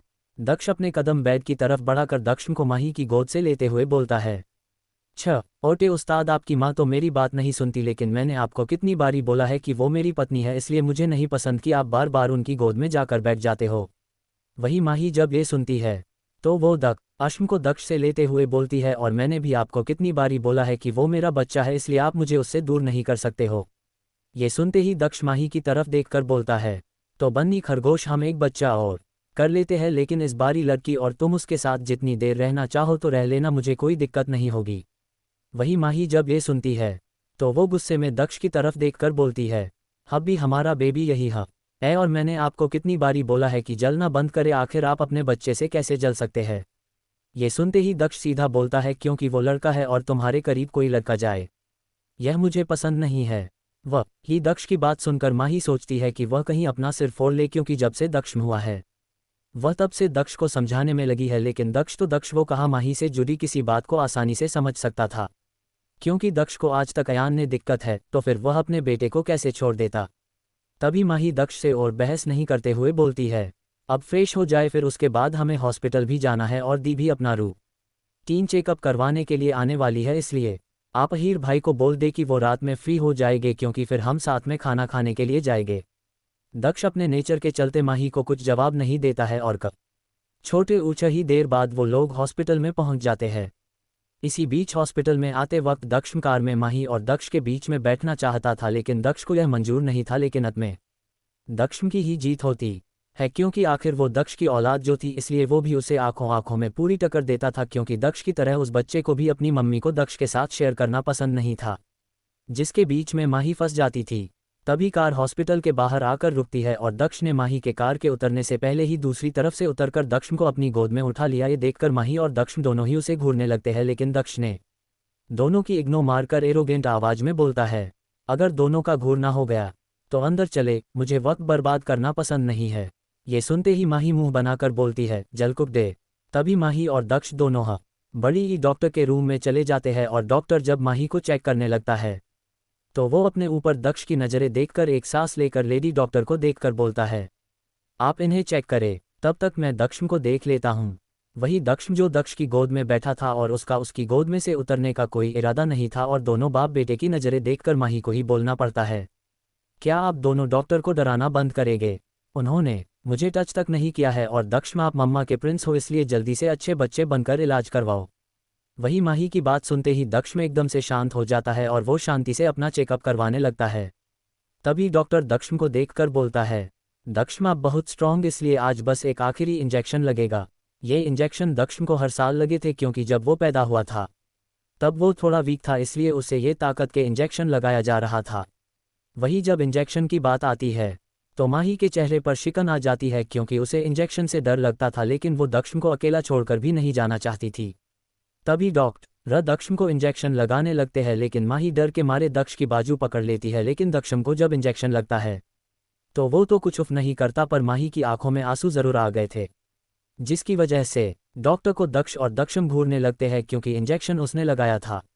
कहानी में आगे जानने के लिए सुनते रहिए बंदा ये रूथलेस है, सिर्फ और सिर्फ द नॉवल एक्सप्लेनर चैनल पर। एपिसोड 146 आर्य और अहीर, पदचिह्न। अब आगे 1। अब तक हमने जाना था कि माही के आंखों में आंसू थे, क्योंकि डॉक्टर ने दक्ष को इंजेक्शन लगाया था। ये देखकर दक्ष और दक्ष दोनों ही डॉक्टर को घूरने लगते हैं, क्योंकि इंजेक्शन की वजह से माही की आंखों में आंसू आए थे। वही जब डॉक्टर दोनों बाप और बेटे की नज़रें अपने ऊपर महसूस करता है तो वो माही की तरफ रिक्वेस्ट वाली नज़रों से देखने लगता है, क्योंकि अगर उसने रोना बंद नहीं किया तो उसके बाद डॉक्टर का क्या होगा, ये सोचकर ही उस डॉक्टर की हालत ख़राब हो रही थी। तभी माही जब डॉक्टर की रिक्वेस्ट भरी नज़रें अपने ऊपर महसूस करती है तो वो खुद को संभाल लेती है, आखिर उसका पति तो डेविल है, और अब तो उसके साथ उसका बेटा भी उसके जैसा ही है। माही बात को संभालने के लिए दक्ष और दक्ष को देखकर बोलती है, आप दोनों का अगर डॉक्टर को देखना हो गया हो तो क्या अब हम चले, क्योंकि दो इंतजार कर रही है। ये सब छोटे ऊनते ही दक्ष को गोद में उठा लेता है और बाहर की तरफ जाने लगता है, और दक्ष को जाता देखकर डॉक्टर चैन की सांस लेता है, क्योंकि इलाज वो करवाने आते थे, लेकिन हालात उनकी खराब होती थी। दक्ष मोरमा आही दोनों ही अहीर के कैबिन की तरफ बढ़ जाते हैं, क्योंकि वो लोग अहीर के हॉस्पिटल में ही थे। कुछ ही सेकंड में माही सबसे पहले अहीर के कैबिन में जाते हुए उसे गले मिलने ही वाली होती है कि माही को देखकर अहीर खुद को सरेंडर करते हुए अपने हाथ ऊपर कर लेता है क्योंकि वो अच्छे से जानता था कि दक्ष की तरह दक्ष को भी ये पसंद नहीं आएगा। वही माही को याद आता है कि वो अभी क्या करने जा रही थी, इसलिए वो अपने कदम कुछ बड़े उरी पर करते हुए अहीर को देखकर बोलती है, अहीर भैया नंबर 2 आप कैसे हो। वही अहीर माही की बात सुनते ही बोलता है, बच्चा मैं तेरा भाई हूँ लेकिन अब तो मुझे भैया बोलना छोड़ दे क्योंकि अब तेरे भाई बोलने से मेरा दूसरा रिश्ता बदल जाएगा। वही माही अहीर पर हंसते हुए बोलती है, तो अब किसी को मेरी बहन से डर लगने लगा है इसलिए अब आप इतना फोर्स कर रहे हैं। तो मैं आपको जीजू ही बोलती हूँ। वो क्या है मेरे मुंह में भाई बैठा हुआ है इसलिए जीजू हर बारी बोलना भूल जाती हूँ। तभी अहीर के कैबिन में एक लड़की आवाज़ देते हुए बोलती है कि सिर्फ अपने जीजू से ही मिलती रहेगी और अपनी बहन से भी मिलना है। ये लड़की और कोई नहीं बल्कि आर्या है, जो अभी प्रेग्नेंट है और अब उसका टमी से भी पता लगना शुरू हो चुका है। वही आर्या को देखकर माही उसे गले मिलते हुए बोलती है, दी मैं आपको कैसे भूल सकती हूँ। अब तो आपके साथ मेरे 2 रिश्ते हैं, पहली मेरी बहन होने का और दूसरा अहीर भैया की वाइफ होने का। ये सुनते ही अहीर अपनी नौटंकी करते हुए बोलता है, बच्चा क्यों हर बारी यह बोलकर तुम ताना कसती हो, आखिर मैं उस दिन को कैसे भूल सकता हूँ जब तुम्हारी बहन ने बंदूक के दम पर मुझसे जबरदस्ती शादी करी है। वही आर्या ये सुनते ही अहीर को देखकर बोलती है, तो अपनी बहन को ये भी क्यों नहीं बता देते हो कि मैंने तुम्हारे साथ पहली रात भी जबरदस्ती करी थी वरना आज मैं प्रेग्नेंट कैसे होती। वही आर्या की बेशर्मी भरी बातें सुनते ही माही बीच में बोलते हुए बोलती है, दी कम से कम बोलने से पहले सोच तो ले क्योंकि मेरा बच्चा यही है। वही दक्ष और दक्ष अपनी आदत से मजबूर दोनों ही सोफे पर बैठे थे और दक्ष की गोद में क्योंकि उसे गोद में बैठना पसंद था। दक्ष ने उसे गोद से उतारने की भी कोशिश करी थी लेकिन दक्ष ने दक्ष को कसकर पकड़ रखा था, इसलिए माही के वहां पर होने पर दक्ष को गोद से नहीं उतारता है। वही माही की बात सुनते ही आर्या बोलती है, माही मुझे लगता है कि तेरा बेटा सिर्फ उम्र से ही छोटा है, बाकी वो समझदारी में यह मेरे पति से भी ज़्यादा समझदार है, इसलिए मुझे नहीं लगता है कि उसे हमारी बातों से फक्र पड़ता होगा। ये बोलकर आर्या दक्ष और दक्ष के पास जाकर बैठ जाती है। तभी माही मासूमियत से अहीर की तरफ देखकर बोलती है, वैसे जीजू आपको इतनी सारी लड़कियों हमें से मेरी बहन ही मिली शादी करने में। ये सुनते ही अहीर माही की तरफ देखकर बोलता है, बच्चा अगर मुझे पता होता कि तुम्हारी इतनी खुखार है तो मैं उसकी जबरदस्ती वाली शादी को नहीं मानता, लेकिन अब दिल आ गया, उसमें मेरी भी कोई गलती नहीं है, इसलिए अब तो जैसी भी है मेरी ही है। वही माही अच्छे से जानती थी कि अहीर भी दक्ष की तरह आर्य को लेकर पॉजिटिव है, फिर चाहे वो आर्य की सारी बातें मान लेता हो, लेकिन जब वो आर्य को किसी लड़के से बात करता देखता था तो वो उसे बर्दाश्त नहीं कर पाता था, आखिर वो दक्ष का ही दूसरा रूप था। तभी अहीर माही को देखकर बोलता है कि बच्चा चलो डिनर पर चलते हैं, मैंने एक अच्छे से रेस्टोरेंट में छोटे बुकिंग करवाई है, इसलिए हमें जल्दी जाना चाहिए क्योंकि आर्य को खाना खाने के बाद मेडिसिन भी लेनी है और उसका मेडिसिन खिलाना भी एक मिशन से कम नहीं है। ये सुनते ही माही मुस्कराते हुए बोलती है, जी जीजू जल्दी सा चलते हैं क्योंकि खाना खाते हुए मुझे अपना मनपसंद टॉपिक पर भी तो बात करना है कि किस तरह मेरी बहन ने आपके साथ शादी करी है। ये सुनते ही अहीर मुंह बनाते हुए बोलता है, बच्चा कितनी बारी तो तू उस टॉपिक पर आता कर चुकी है और हर बारी मेरी दुखती नस पर क्यों हाथ रखती है। कहानी में आगे जानने के लिए सुनते रहिए बंदा ये रूथलेस है, सिर्फ और सिर्फ द नॉवल एक्सप्लेनर चैनल पर। एपिसोड 147 आर्य की बेशर्मी पद चिन्ह। अब आगे 1। अब तक हमने जाना था कि अहीर और आर्य ने शादी कर ली थी और अभी माही दक्ष के साथ दक्ष और अहीर व आर्य एक साथ खाना खाने के लिए जा रहे थे। वह सब लोग एक ही कार में थे और तभी माही अश्म को देखकर बोलती है, बच्चा चलो मम्मा और आपके फेवरेट टॉपिक पर बात करते हैं कि आपकी चाची कैसे आए। ये सुनते ही आर्य थोड़ा सीरियस होकर बोलती है, माही क्या तुम दोनों इस एक टॉपिक पर बात करते हुए थकती नहीं हो। ये सुनते ही माही एकदम से बोलती है, बिल्कुल नहीं, जब आपने काम ही ऐसा किया है तो इसमें मेरी क्या गलती, मुझे सोचकर ही जीजू पर तरस आता है। ये बोलकर माही दक्ष को देखकर बोलती है, बच्चा आप जानते हो आपके चाचू अच्छा खासा मंदिर में थे और माता रानी का आशीर्वाद लेने गए थे और तभी वहां आपकी चाची एंट्री करती है और उसके बाद माही बोलने ही वाली थी कि दक्ष उसे बीच में रोकते हुए टूटे शब्दों में बोलता है, मम्मा आधे मैं बताऊंगा। ये बोलकर दक्ष खुश होने लगता है। ये देखकर अहीर खुद से ही बोलता है, पता नहीं इन दोनों माँ बेटे को मेरा मजाक बनाने में क्या मजा आता है। ये बोलते हुए वो दक्ष की तरफ देखता है जो माही को कार में बैठे हुए अपने हाथों के इशारे से बता रहा था कि चाची मंदिर में बंदूक लेकर आती है और वो वहां मौजूद गंदे लोगों को मारने लगती है। ये देखकर दक्ष अपने दोनों नन्हे हाथों को ऊपर करके अड़ा गुस्सा होने वाली एक्टिंग करते हुए बोलता है। तभी वहां पंडित जी चाची के ऊपर गुस्सा करते हैं कि वो मंदिर में गोली का यूज नहीं कर सकते थे। आगे माही बोलती है, लेकिन बेटा आपकी चाची कहाँ लोगों की सुनने वाल बड़ी ई थी। उन्होंने पंडित जी की बात को इग्नोर कर दिया था और वहां से जाने ही वाली होती है कि तभी वहां आपके चाचू हीरो बनकर आगे आते हैं और आगे आर्य ही बोल पड़ती है, वही उसकी बड़ी गलती थी, क्या जरूरत थी मुझे कर दिखाने की और पंडित जी को ज्ञान देने की। मैं किसी नहीं सुनती और यह न मुझे उकसाता और न मैं इससे बंदूक के दम पर शादी करती। मैं ठहरी शरीफ इंसान, लेकिन तुम्हारे चाचू ने ही मुझे उस्काया था, इसलिए मैंने गुस्से में शादी कर ली। ये सुनते ही अहीर एकदम से बोल पड़ता है, आर्य तुम अपनी शक्ल देखकर खुद को शरीफ कैसे कह सकती हो?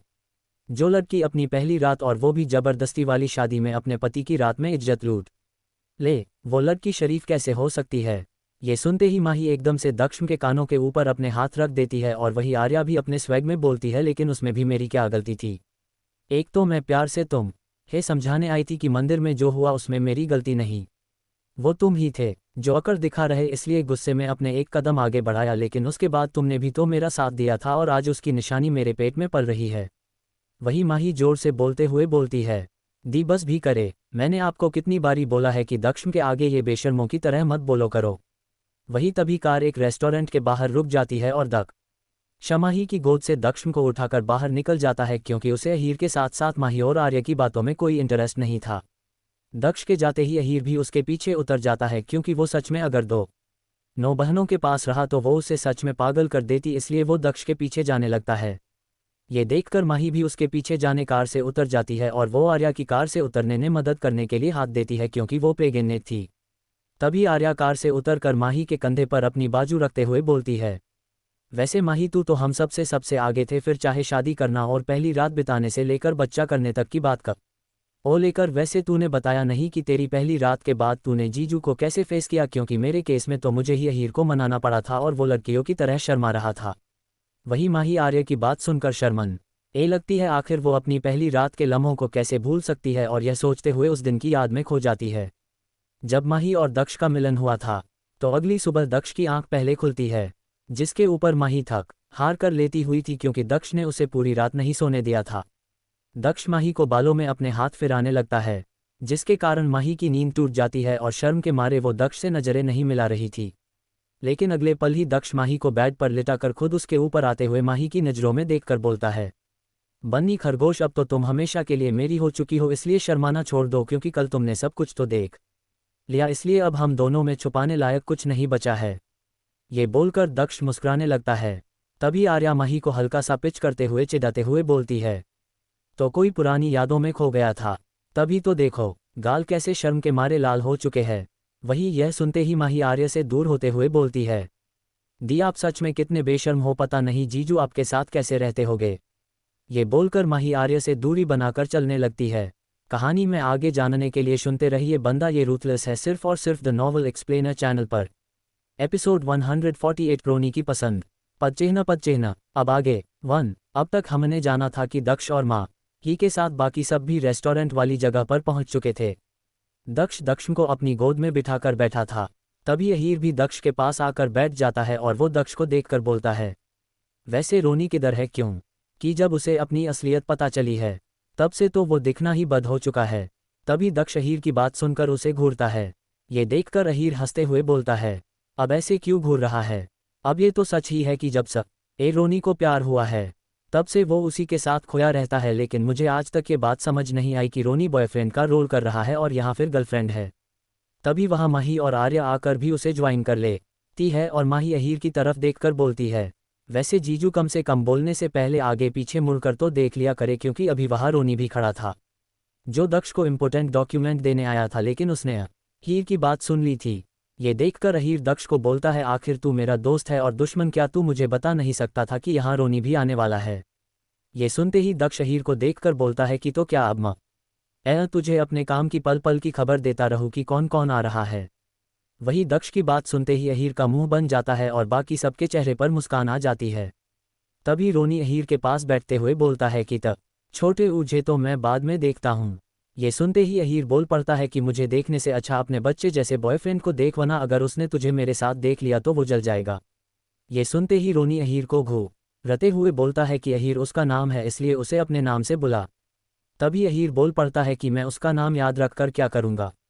वो तो तेरा बॉयफ्रेंड है, इसलिए तू ही याद रख उसका नाम, लेकिन मैं तो अभी फिर से तुझे एडवाइस दूंगा। देख मैं डॉक्टर हूँ, इसलिए अभी कह रहा हूँ मैं तेरे चेकअप फ्री में कर दूंगा और तू एक बारी अपने हार्मोन चेक करवा ले और उसके बाद मैं तेरे लिए खुद एक अच्छी सी लड़की ढूंढ दूंगा। वही अहीर की बात सुनते ही रोनी बोल पड़ता है कि तू अपनी वाली पर ध्यान दे, क्योंकि जब तू अपने लिए खुद लड़की नहीं ढूंढ पाया तो मेरे लिए क्या ढूंढ पाएगा, क्योंकि यह बात किसी ने नहीं छुपी कि तेरी शादी कैसी हुई है। वही अहीर रोनी की बात सुनते ही गुस्से में बोलता है, देख रोनी तमीज में बोल, एक तो मैं तेरे बारे में सोच रहा हूँ कि तू एक लड़के से शादी करेगा तो अपनी फैमिली आगे कैसे बढ़ा पाएगा, लेकिन अब जब तुमने फैसला कर लिया है तो इसमें मेरी क्या गलती है। वही रोनी अहीर की बात सुनते ही हल्का सा मुस्कराते हुए बोलता है, जब तक रोनी था तब तक फैमिली के बारे में नहीं सोचा, और जब इश्क हुआ है और जिसने इस पत्थर को मुस्कुराना सिखा दिया हो, उसके अलावा तुझे सच में लगता है कि उसे सच में किसी लड़की से शादी करके खुशी मिल सकती है। ये बोलकर रोनी अपनी जगह से उठकर दक्ष की तरफ देखकर बोलता है, किंग मुझे क्यों काम है इसलिए मैं चलता हूँ। वही रोनी के जाते ही दक्ष अहीर की तरफ देखकर बोलता है, तुझे सबके मामले में घुसने का क्यों शौक है, और रोनी के मामलों से दूर रह वरना मुझसे बुरा कोई नहीं होगा। ये बोलकर दक्ष को खाना खिलाने लगता है, जो अभी उसकी गोद में बैठा था, क्योंकि अभी दक्ष खुद से स्पून को नहीं पकड़ पाता था।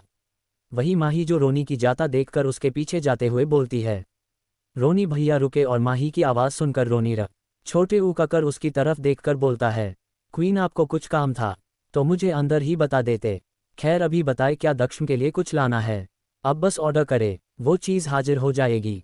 वही रोनी की बात सुनते ही माही अपनी आंखें छोटी करते हुए बोलती है, आप दोनों चाचू और मामू ने मिलकर मेरे बेटे को पहले ही बिगाड़ रखा है और मुझे उसके लिए कुछ नहीं चाहिए। मैं आपको ये बोलने आई थी कि कल पापा ने एक छोटी पार्टी रखी है, इसलिए आप वहाँ अपने किंग के साथ नहीं आकर बल्कि अपने पार्टनर के साथ आ सकते हैं। भैया मैं जानती हूँ कि आपके पार्टनर आने के लिए मना करेंगे, लेकिन अपनी बहन के लिए प्लीज़ उन्हें लेकर आना, और अगर वो फिर भी नहीं माने तो हे बोल दीजिएगा कि यह आपकी क्वीन का ऑर्डर है, वरना मैं खुद आपके किंग के ऑफिस में उनका हाथ पकड़कर लेकर आऊंगी। उसके बाद अगर आपके किंग दक्ष और दक्ष को जलन हुई तो वो आप संभालना, हालांकि उन्हें लड़कों में इंटरेस्ट है, लेकिन फिर भी आप तो जानते हैं कि आपके बॉस को लड़कों से कितनी जलन होती है, इसलिए फिर बाद मुझे नहीं बोलना कि मेरे हाथ पकड़ने के कारण आपके किंग ने अगर आपके पार्टनर को दूसरी जगह ट्रांसफ़र कर दिया तो उसने मेरा कोई फॉल्ट नहीं होगा। कहानी में आगे जानने के लिए सुनते रहिए बंदा ये रूथलेस है, सिर्फ और सिर्फ द नॉवल एक्सप्लेनर चैनल पर। एपिसोड 149 परी पदचिह्न। अब आगे 4 पत्ती तिपतिया घास। अब तक हमने जाना था कि माही ने रोनी को अपने पार्टनर के साथ कल उसके डैड के घर हो रहे फंक्शन में बुलाया था, और वही दक्ष और माही के साथ आर्य और अहीर भी खाना खाकर निकल चुके थे। अगले दिन माही ने दक्ष को तैयार कर दिया है और वो खुद भी रेडी हो चुकी थी। माही और दक्ष दोनों ही दक्ष का वेट कर रहे थे, क्योंकि दक्ष को एक इम्पोर्टेंट कॉल आ गया था, इसलिए वो उस पर बात करने के लिए स्टडी रूम में चला गया था। तभी कुछ ही मिनट बाद जैसे ही दक्ष स्टडी रूम से बाहर निकलता है तो वो उसे देखती रह जाती है और उसके मुंह से निकलता है, आखिर इन्हें देखकर कौन कह सकता है कि यह एक बेटे का बाप है, और क्या जरूरत थी इतना सच कर आने की। माही यह बात सोच ही रही थी कि तभी दक्ष माही के बिल्कुल करीब आकर बोलता है, जिसकी बीवी इतनी खूबसूरत हो तो उसके पति को तो उसकी टक्कर देनी ही पड़ेगी। वही माही दक्ष की बात पर झेप जाती है और वो दक्ष को देखकर बोलती है, आप जल्दी चले वरना पार्टी में सबसे लेट हम जाएंगे, और एक तो आपके ऑफिस के कॉल हमेशा गलत टाइम पर आते हैं। ये बोलकर माही दक्ष को गोद में उठाने के लिए जा ही रही थी, क्योंकि वो बेड पर बैठा था कि तभी दक्ष माही को एक हाथ से पकड़कर अपने करीब खींचते हुए अपने सीने से लगाते हुए बोलता है, बन्नी खरगोश तुम इतनी सुंदर लग रही हो तो मैं तो सोच रहा हूँ कि हम पार्टी में न जाकर दक्ष की बहन लाने की प्लानिंग कर लेते हैं। वैसे भी कितने दिन बीत चुके हैं, हम दोनों ने एक दूसरे से प्यार नहीं किया है। वही माही दक्ष की बात सुनते ही अपने नन्हे हाथ उसके चेस्ट पर मारते हुए बोलती है, बिल्कुल नहीं, हम पार्टी में ही जाएंगे, क्योंकि आप मुझे बहुत परेशान करते हो। आपका प्यार का मतलब मुझे बहुत अच्छे से पता है कि अगले 2 और 3 दिन तक मैं चल ही नहीं पाऊँ, और ऊपर से आपके बेटे के सवाल के जवाब आप तो देते नहीं हो कि मुझे क्या हुआ है, और वो सवाल किए बिना रुकता नहीं है। वही माही और दक्ष को इतने पास में देखकर दक्ष बेड के सहारे से खड़ा होने की कोशिश करते हुए अपने टूटे शब्दों में बोलता है, मम्मा दक्ष को भी आपको हग्गी करनी है जैसे आप पापा को कर रहे हो, क्योंकि माही और दक्ष काफ़ी धीरे से बोल रहे थे तो उनकी बातें दक्ष नहीं सुन पाता है, लेकिन दक्ष के करीब माही को देखकर उसे जलन होने लगी थी। वही दक्ष की हरकत पर माही मुस्करा देती है और दक्ष अपनी आंखें छोटी करते हुए बोलता है, अगर यह मेरा बेटा नहीं होता तो अब तक मैं इसको भी किसी लड़की के साथ सेट कर देता। वही माही दक्ष की बात सुनकर अपना सिर नहीं हिलाते हुए बोलती है, अब भी आप को कुछ नहीं हो सकता, आखिर आप 3 साल के बच्चे के लिए लड़की ढूंढने की सोच भी कैसे सकते हैं। ये बोलकर माही दक्ष की पकड़ से छूटकर दक्ष को गोद में उठाने के लिए जाने ही लगती है, क्योंकि वो बेड के सहारे खड़ा नीचे बेड पर गिर चुका था, लेकिन उससे पहले दक्ष ने अपने तेज कदमों से आगे बढ़कर दक्ष को गोद में लेते हुए बोलता है, बन्नी खरगोश चलो, हमें पार्टी में जाने के लिए देर हो रही है। वही दक्ष ने जब दक्ष को गोद में उठा लिया था तो दक्ष का मुंह बन गया था, क्योंकि उसका पिता वो हर कोशिश करता था कि वो नन्हा बच्चा अपनी मां की गोद में न जाए। नोट: दक्ष को बोलने और चलने में दिक्कत था, क्योंकि वो बर्थ के टाइम पर काफ़ी कमज़ोर था, इसलिए अभी उसे बोलने और चलने में बाकी बच्चों से थोड़ा ज़्यादा वक्त लग रहा था, लेकिन वो दिमाग के मामले में पूरा दक्ष के ऊपर गया था। कुछ ही देर में दक्ष और माही के साथ दक्ष पार्टी वाली जगह पर चुके थे। ये पार्टी शेखर निवास पर रखी गई थी और आज फिर शेखर जी को अंजलि जी की एनिवर्सरी की कोशिश में सारे माफिया वर्ल्ड के साथ साथ बिजनेस से जुड़े लोग इस पार्टी में आए हुए थे। माही की नज़र ए पार्टी में आते ही अयान को ढूंढ रही थी। जो बात दक्ष के साथ दक्ष भी जानते थे, इसलिए तभी एक लड़की की आवाज़ आती है, माही अपने भाई से ही मिलोगी, जो तुम्हारी नज़रें उसे ढूंढ रही है। उस लड़की की आवाज़ सुन कर माही अपने कदम उस लड़की की तरफ बढ़ाते हुए उसे हक करते हुए बोलती है, भाई के साथ अपनी प्यारी से भाभी और प्रिंसेस से भी मिलेगी, और ये लड़की और कोई नहीं बल्कि नताशा है, जिसने अयान से शादी कर ली है और अब उन की जिंदगी में एक नन्ही से गुड़िया यानी 1 साल की लड़की ने भी दस्तक दे दी है, जिसका नाम परी रखा गया है। माही नताशा से मिलने के बाद उससे पूछती है, भाभी वैसे मेरी प्रिंसेस किधर है? वही माही की बात सुन ते ही नताशा मुस्कुराते हुए बोलती है, तुम्हारी प्रिंसेस अभी डैड के पास है, क्योंकि वो मेरे पास सिर्फ पेट पूजा करने आती है, वरना वो सारा वक्त अपने दादू के पास ही रहना पसंद करती है। वही नताशा की बात सुनत ही माही उसे चिढ़ाते हुए बोलती है, ये तो बहुत अच्छी बात है, इसी बहाने आपको भाई से रोमांस करने का वक्त मिल जाता होगा। ये सुनते ही नताशा मुंह बनाते हुए बोलती है, रोमांस के मामले तुम्हारा भाई बिल्कुल जीरो है। कहानी में आगे जानने के लिए सुनते रहिए बंदा ये रूथलेस है, सिर्फ और सिर्फ द नॉवल एक्सप्लेनर चैनल पर। एपिसोड 150 इश्क तो होना ही था, पद चिन्ह। अब आगे 1। अब तक हमने जाना था कि माँ ही अपने घर डैड के फंक्शन में थी और वो अभी नताशा से मिलकर शेखर जी के साथ साथ अंजलि और परी से भी मिल चुकी थी, लेकिन माही की नज़रें अभी तक अयान को ढूंढ रही थी, इसलिए वो सबसे मिलने के बाद घर के अंदर चली जाती है। माही अयान के रूम में पहुंचकर अच्छे से चेक करती है, लेकिन जब उसे वहाँ कोई नहीं मिलता है तो ये देखकर वो रूम से बाहर निकल कर जाने ही लगती है कि तभी उसे कॉरिडोर में छोटी की आवाज़ सुनाई देती है। अयान की आवाज़ सुनकर ही माही के कदम रुक जाते हैं और माही पलटकर अयान की तरफ देखकर बोलती है, भाई आखिर आप कब तक मुझसे उस एक बात के लिए नाराज रहने वाले हैं, और उन लोगों को डेविल ने सजा दे डाली है, इसलिए अब तो अपनी छोटी को माफ़ कर दे। माही की बात सुनते ही अयान माही के पास आकर उसे गले मिलते हुए बोलता है, मुझे इसी बात का तो अफसोस है कि किसी ने मेरी छोटी को मारने के साथ गलत करने की कोशिश करी, और उसके बाद मेरी बहन ने वो बात मुझे बताना भी सही नहीं समझा। तभी अयान की बात सुनते ही पीछे से दक्ष की आवाज़ आती है, जो माही को ढूंढते हुए ऊपर आया था, और वो अयान को देखकर बोल रहा था कि साले साहब उस बात को 4 साल हो चुके हैं, और रही बात आपकी बहन के साथ जिसने गलत करने की कोशिश करी थी, उन्हें सजा मिल चुकी है। दक्ष की बात सुनते ही अयान मुंह बनाकर बोलता है, मुझसे कुछ नहीं छिपा है, और आखिर मैं भूल भी कैसे सकता हूं, क्योंकि मेरी बहन से मुझे अलग करने के लिए आपने मेरी शादी तक जो करवा डाली थी।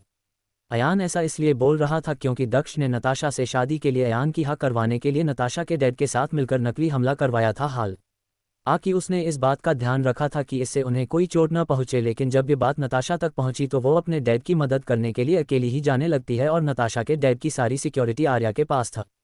बड़ी ही इसलिए आर्या से यह बात अयान तक भी पहुंच जाती है, और वो भी आर्या के साथ मदद करने के लिए पहुंच जाता है।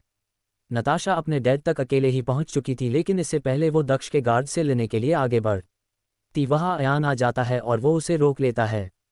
उस वक्त नताशा होश में नहीं थी और अयान को देखकर वो उसे गले लगाकर रोने लगती है, क्योंकि उसकी लाइफ में सिर्फ उसके डैड ही थे जिससे वो अपना सुख दुख बांट सकती थी। लेकिन अयान ने जब नताशा को रोते देखा था, उस वक्त उसे भी अपने दिल में उमड़ रहे एहसास समझ आ गए थे कि उससे नताशा पसंद है, और यह बात माही की बाद में पता चली थी कि दक्ष ने अयान से शादी की हाँ करवाने के लिए क्या किया था, जिसके कारण वो उससे रूठ गई थी। लेकिन बाद में अयान ने हो माही को समझा दिया था कि अगर दक्ष वो सब नहीं करता तो शायद उसे कभी अपनी फीलिंग का समझ नहीं आता, जिसके कारण माही ने दक्ष को माफ़ कर दिया था। अयान माही से नाराज इसलिए था क्योंकि आपको याद होगा कि जिया ने अपनी जलन के कारण माही के साथ गलत करने की कोशिश करी थी। हालांकि दक्ष ने माही के मुताबिक उन लोगों को जिंदा जरूर छोड़ दिया था, लेकिन मौत से बदतर जिंदगी जीने के लिए, क्योंकि दक्ष ने उन सभी लड़कों के प्राइवेट पार्ट के साथ एक टांग कटवा दी थी, और उन गुंडों ने डरकर जिया के मोबाइल नंबर के बारे बता दिया था, जिससे वो उन्हें कांटेक्ट कर रही थी, और उस एक सबूत के चलते दक्ष जिया तक पहुंच गया था और जिया को अपनी खूबसूरती से सबसे ज़्यादा प्यार था, इसलिए दक्ष ने जिया से उसकी खूबसूरती ही छीन ली थी, यानी कि उसके पूरे फेस को खराब कर डाला था। और इस सदमे को जिया बर्दाश्त नहीं कर पाती है और वह खुद अपने आप ही अपना सुसाइड कर लेती है। अयान को बस इस बात की ही नाराज़गी थी कि इतना कुछ होने के बाद भी उसकी बहन ने उसे कुछ बताना सही नहीं समझा और इसे बात की कबर खुद ही लगती है। लेकिन माही ने अयान को ये बात इसलिए नहीं बताई थी क्योंकि उन लोगों को उनके किए की सज़ा मिल चुकी थी। लेकिन अयान की नाराज़गी के बाद भी उसका माही को लेकर प्यार में कोई कमी नहीं आई थी और अब तो माही के साथ दक्षम भी उसका लाडला था। हालांकि वो दोनों बाप बेटे की आदत अच्छे से जानता था कि माही का अयान से ज़्यादा देर बात करने पर दोनों बाप बेटे को जलन होती थी, लेकिन माही भी उन दोनों को इग्नोर मारकर उनके समाने ही अयान से साथ जैसे पहले थी बिल्कुल वैसे ही रहती थी। माही, दक्ष और अयान तीनों ही बातें करते हुए पार्टी हाल में आ जाते हैं। वही माही के पार्टी हाल में आते हुए आर्य जो अहीर के साथ वहां आई थी, वो उसका हाथ खींचकर नताशा के पास ले जाते हुए उन दोनों को देखकर बोलती है, चलो अब तुम दोनों मुझे अपने प्रेगनेंसी के किस्से बताओ, क्योंकि मुझे भी तो पता चले कि मेरे डॉक्टर साहब ही ऐसे पॉजिटिव्स है और यहाँ फिर तुम्हारे वाले भी ऐसे ही थे। वही आर्या की बात सुनते ही माही और नताशा हंसते हुए वहाँ हाल में बने झूले पर बैठते हुए आर्या को बीच में बैठाते हुए दोनों साथ में ही बोलती है, किस्से तो बहुत सारे हैं लेकिन हमारे पति हमें आधा देर ऐसे अकेले रहने नहीं देंगे, इसलिए थोड़ा सा बता देते हैं। ये बोलकर नताशा माही की तरफ देखकर बोलती है, पहले माही तू बता। ये सुनकर माही बताने लगती है, डेविल और मेरी फर्स्ट नाइट के हफ्ते बाद मुझे पता चलता है कि मैं माँ बनने वाली हूँ और यह बात जब डॉक्टर्स ने दक्ष को बताई तो वो तो और ज़्यादा प्रोटेक्टिव हो गए थे। पूरी 9 महीनों तक मुझे मेरे मनपसंद का खाना मिला था और वो भी डेविल के हाथों का बना, लेकिन उसके बाद जब दक्ष में हुआ तो दोनों बाप बेटे में जलन वाला सीन शुरू हो गया और जो आज तक चल रहा है। उसके बाद नताशा बताने लगती है, अब आप दोनों अपने भाई को अच्छे से जानते हो, वो ठहरा काम का दीवाना, इसलिए उससे अपने लिए वक्त निकलवाने के लिए मुझे ससुर जी की मदद लेनी पड़ती थी। इसलिए तो आज परी अपने पिता से ज़्यादा मेरी बच्ची अपने दादू के करीब है। लेकिन आप दोनों जानते हो अयान के साथ साथ मुझे माँ का प्यार क्या होता है, सके बारे में भी पता चला। इसलिए तो अयान रोज रात को मुझे हक करने सोना और प्यार से मेरे सर में अपना हाथ हिलाना ही मेरे लिए उन 9 महीनों के याद में सबसे खूबसूरत पल था। वही नताशा को उदास होता देखकर माही और रया दोनों के दूसरे की तरफ नताशा का मूड सही करने के लिए बोलती है, दी देख रही हो अब हमारी माँ हमारी न होकर अपनी बहू की होती जा रही है। और माही की बात पर सुनकर आर्य भी हमें सिर हिलाती है। ये देखकर नताशा मुस्कराते हुए बोलती है, तो अब मैं उनकी लाडली बेटी जो हूँ। और यह सुनते ही तीनों साथ में हंस देती है। तभी माही की नज़र रोनी के साथ आते लड़के पर जाती है और वो आर्य और नताशा को देखकर बोलती है, आप लोग बातें करो, मैं बस अभी आई। वही माही की बात सुनते ही आर्य नताशा से बोलती है, देख रही हो पति से कुछ पल की दूरी बर्दाश्त नहीं होती है। वही माही आर्य की बात का जवाब देते हुए बोलती है, हाँ नहीं होती, अब पति से प्यार जो इतना है। और मेरी मानो आप लोग भी अपने अपने वाले को देखो, वरना पार्टी में मौजूद लकड़ियां कहीं आपके वालों को नजर न लगा दे। ये बोलकर माही रोनी के पास आ जाती है। वही माही को देखकर रोनी के साथ मौजूद लड़का रोनी की शर्ट की स्लीव पकड़कर धीरे से माही को देखकर ग्रीटिंग करते हुए गुड इवनिंग विश करता है, क्योंकि वो उसके बॉस की कंपनी की मालकिन यानी दक्ष की वाइफ जो थी। वही माही उस लड़के को देखकर पहले थोड़ा गुस्सा करते हुए बोलती है, अभी यह सब क्या है और तुम मेरे ऑर्डर क्यों नहीं मानते हो, लगता है मुझे तुम्हारी शिकायत दक्ष से करनी होगी। वही अभी जो दक्ष से बहुत ज़्यादा डरता है, दक्ष का नाम आते ही उसकी पकड़ रोनी पर मजबूत हो जाती है। और ये देखकर रोनी माही की तरफ देखकर बोलता है, क्वीन मजाक नहीं करे, वो डर रहा है। वही माही उसकी बात सुनते ही रोनी के कान के पास जाकर बोलती है, वैसे भैया मानना पड़ेगा आपकी पसंद को ऐसा क्या जादू करा है आपने कि ये दक्ष से डर रहा है, लेकिन दक्ष की परछाई से इसे प्यार हो गया। ये बोलकर माही वहां से जाने लगती है क्योंकि स्टेज पर शेखर जी माही को बुला रहे थे। तभी माही जाते हुए रोनी की तरफ पलट कर देखते हुए बोलती है, भैया आपकी बहन को आपकी पसंद अच्छी लगी, इसलिए संभाल कर रखिएगा, क्योंकि कहीं ना कहीं माही को अभी में अपनी झलक मिल रही थी। क्योंकि जब वो दक्ष से पहली बारी मिली थी तो वो भी बिल्कुल वैसे ही डर रही थी। इसी के चलते रोनी और अभी बाकी सबको पार्टी में ज्वाइन कर लेते हैं और माही स्टेज पर जाती है, जहां पर दक्ष और दक्ष पहले से ही मौजूद थे। ये देखकर शेखर जी अनाउंस करते हुए बोलते हैं, अपनी शादी की सालगिरह के दिन चली आ रही परंपरा के चलते हुए आज इस दिन मेरी बच्चों के अलावा मेरे दामाद भी डांस में हिस्सा लेंगे। वही यह सुनते ही माही दक्ष की तरफ रिक्वेस्ट करती है कि वो मना नहीं करे, क्या बड़े कि वो अपने डैड और मॉम के दिन पर उन्हें नाराज नहीं करना चाहती थी। लेकिन माही के क्यूट से फेस को देखकर दक्ष उसे मना नहीं कर पाता है। लेकिन दक्ष का कम था, वो स्टेज से जाना नहीं चाहता था क्योंकि उसे भी अपनी माँ के साथ डांस करना था, लेकिन उसकी गोद में रहकर, क्योंकि उन्हें चलना तो अभी शुरू ही नहीं किया था। वही अपने बेटे की जिद देखकर माही को समझ नहीं आ रहा था कि वो क्या करे, लेकिन तभी दक्ष की तरफ देखकर बोलता है, अगर अभी तुम हमें अकेले डांस करने दोगे तो मैं तुम्हें पूरे 1 हफ्ते के लिए अपने साथ हमारे रूम में रात को सोने की इजाज़त दे दूंगा। और यह सुनते ही दक्ष के चेहरे पर मुस्कान आ जाती है, क्योंकि दक्ष ने दक्ष के लिए अलग रूम बनवाया था जिसमें उसके साथ काका रहते थे। वही अपने बेटे की जिद देखकर माही को समझ नहीं आ रहा था कि वो क्या करे, लेकिन तभी दक्ष की तरफ देखकर बोलता है, अगर अभी तुम हमें अकेले डांस करने दोगे तो मैं तुम्हें पूरे 1 हफ्ते के लिए अपने साथ हमारे रूम में रात को सोने की इजाज़त दे दूंगा। और यह सुनते ही दक्ष के चेहरे पर मुस्कान आ जाती है, क्योंकि दक्ष ने दक्ष के लिए अलग रूम बनवाया था जिसमें उसके साथ काका रहते थे। वही माही दक्ष की हरकत देखकर मुंह बनाकर बोलती है, आखिर यह कैसे बाप है जो अपने बेटे को ही रिश्वत देकर मना रहे हैं, ऐसे नहीं कि एक बारी बच्चे से प्यार से बात कर ले। वही दक्ष को दक्ष के साथ डील मंजूर थी, इसलिए वो रोनी की गोद में चला जाता है, क्योंकि अभी बहुत शर्मिला था इसलिए वो डांस करने के लिए मानता। हालांकि अहीर ने उसे टीस करने की कोशिश करी थी, लेकिन रोनी उसे घूरकर सारे इरादों पर पानी फेर दिया था। वही अभी ने भी शेखर जी की गोद से परी को ले लिया था ताकि वो अंजलि जी और शेखर जी भी डांस कर पाए। और दक्ष ने तो गाना शुरू होने से पहले ही माही को कमर से पकड़कर खुद से सटाकर बोल रहा था, बन्नी खरगोश, तुम भूल रही हो कि दक्ष माफिया का बेटा है, इसलिए वो बातों से नहीं बल्कि डील से मानता है। इसलिए अभी उस पर ध्यान न देकर मुझ पर ध्यान दो, क्योंकि अगले 1 हफ्ते तक वो अगर हमारे रूम में रहा तो वो तुमसे रात भर चिपका रहेगा। ये सुनते ही माही मुंह बनाकर बोलती है, आप कितना जलते हो। और यह सुनते ही दक्ष सीधा बोलता है, सिर्फ अपनी बन्नी खरगोश के लिए जलता हूँ, बाकी मैं तो जलाने में विश्वास रखता हूँ। तभी गाना बजता है, डिजी 1, मेरी राहें तेरे तक हैं, तुझ पे ही तो मेरा हक है, इश्क मेरा तू बेशक है, तुझ पे ही तो मेरा हक है, साथ छोड़ूंगा ना तेरे पीछे आऊंगा, छीन लूंगा या खुदा से मांग लाऊंगा, तेरे नाल तकदीरा लिखवाऊंगा, मैं तेरा बन जाऊंगा, मैं तेरा बन जाऊंगा, सोन तेरी मैं कसम यही खाऊंगा, कितने वादे या नूह मैं निभाऊंगा, तुझे हर वारी अपना बनाऊंगा, मैं तेरा बन जाऊंगा। 1। वही गाने के लिरिक्स पर थिरकते हुए शेखर जी अंजलि जी से कहते हैं, वैसे अंजलि अब बच्चे अपने अपने संसार में खुश है, तो मैं क्या बोलता हूँ, क्यों ना अब हम अपने हनीमून पीरियड को एंजॉय करने के लिए कहीं बाहर घूमने चले। वही यह सुनते ही अंजल छोटी ईजी शर्मा जाती है और उनको ऐसा शर्मता देखकर शेखर जी अंजलि को देखकर बोलते हैं, आप तो ऐसे शर्म रही है जैसे आप नई नवेली दुल्हन है। वही अहीर और आर्य भी दोनों एक दूसरे में खोए हुए डांस कर रहे थे, लेकिन दोनों बिल्कुल बच्चों की तरह आपस में लड़ते थे और उन दोनों को देखकर कोई नहीं कह सकता था कि ये दोनों माँ बाप बनने वाले हैं। वही हमेशा की तरह आज भी नताशा ही अयान से फ्लर्ट कर रही थी और वो अयान के साथ डांस करते हुए बोलती है, हब्बी अब तो आप मेरे सच वाले हब्बी बन चुके हो, कम से कम अब तो मेरे साथ खुलम खुला फ्लर्ट कर लो। और यह सुनते ही अयान नताशा को देखकर बोलता है, अगर मैं तुम्हारी तरह बेशर्मी में उतर आया लोग और को ही अपनी आंखें बंद करनी पड़ेगी। ये सुनते ही नताशा अयान को घूरते हुए बोलती है, तो करने दो लोगों को आंखें बंद। और यह बोलकर वह अपने पैरों को हल्का सा ऊपर करके अयान की तरफ देखकर बोलती है, आप सिर्फ मेरे हो और मेरे ही रहोगे, और इसको जताने के लिए मुझे लोगों को सबूत देने की जरूरत पड़े तो मैं वह भी कर दूंगी। और यह बोलकर नताशा अपने होठ अयान के होठों से जोड़ देती है और वही स्टेज पर ही अयान के साथ डांस करते हुए उसे किस करने लगती है।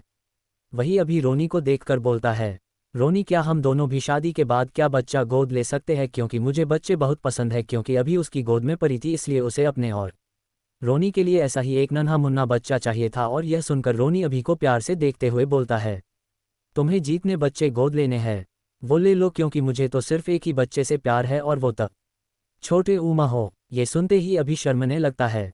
वही दक्ष और माही जो अभी दोनों एक दूसरे में खोए हुए थे और कहीं न कहीं गाने के लिरिक्स भी उनके प्यार की गवाही दे रहे थे, जैसे कि मेरी राहें तेरे तक हैं, तुझ पे ही तो मेरा है, इश्क मेरा तू बेशक है, तुझ पे ही तो मेरा हक है। माही और दक्ष जो दोनों एक दूसरे को डांस करते हुए खोए हुए थे, तभी माही दक्ष को देखकर बोलती है, डेविल हमारी पहली मुलाकात यही हुई थी। एक पल मैंने इसी स्टेज पर खड़े होकर अपने दर्द के साथ डांस किया था, लेकिन आज मैं अपने दिल में बेइंतहा मोहब्बत लिए आपके साथ डांस कर रही हूँ। मुझे कभी लगा नहीं था कि मैं कभी एक ब्लू आंखों वाले डायमंड से प्यार कर बैठूंगी, लेकिन अभी का सच यही है कि माही दक्ष स्मिथ को उसके डेविल से बेइंतहा मोहब्बत है। और यह माही आज ऐलान करती है कि उसे हर जन्म में डेविल की उसका पति चाहिए। ये बोलकर माही दक्ष की तरफ देखकर बोलत, बड़ी ही है, तो क्या आप हर जन्म में मेरे पति बनेंगे। वही माही की बात सुनकर दक्ष माही के माथे पर किस करते हुए बोलता है, अगर इसके लिए मुझे खुद तुम्हारे खुदा से भी लड़ना पड़ा तो इस बारी में उनसे भी जंग कर लूँगा, लेकिन जीत कर ही लौटूंगा, क्योंकि दक्ष की बन्नी खरगोश पर सिर्फ उसके डेविल का ही हक है। ये बोलकर दक्ष माही को कसकर गले लगा लेता है और वो दोनों एक बारी फिर से गाने की लिरिक्स के साथ एक दूसरे के प्यार में खो जाते हैं। वही इसी के साथ इस सफ़र का यही अंत होता है। हेलो डियर यूट्यूब फैमिली, इसी के साथ आपका और मेरा इस कहानी पर सफ़र ख़त्म होता है। मुझे पता है कि आप सबके लिए ये शौकंग होगा कि कहानी इतनी ख़त्म कैसे हो गई, लेकिन ये पहले से ही तय था। हालांकि मैं पहले बताकर कहानी का सस्पेंस ख़राब नहीं करना चाहता था, लेकिन विश्वास करें, इस कहानी का ख़त्म ज़रूरी था, क्योंकि तभी तो हम फिर से एक नई कहानी में मिल पाएंगे ना। ये कहानियाँ चैनल पर अपलोड होने वाली है। अभी कहानी पर काम चल रहा है, 2 से 3 दिन में चैनल पर अपलोड होंगी। जब तक के लिए आप लोग मेरे चैनल पर दूसरी कहानी सुन सकते हैं।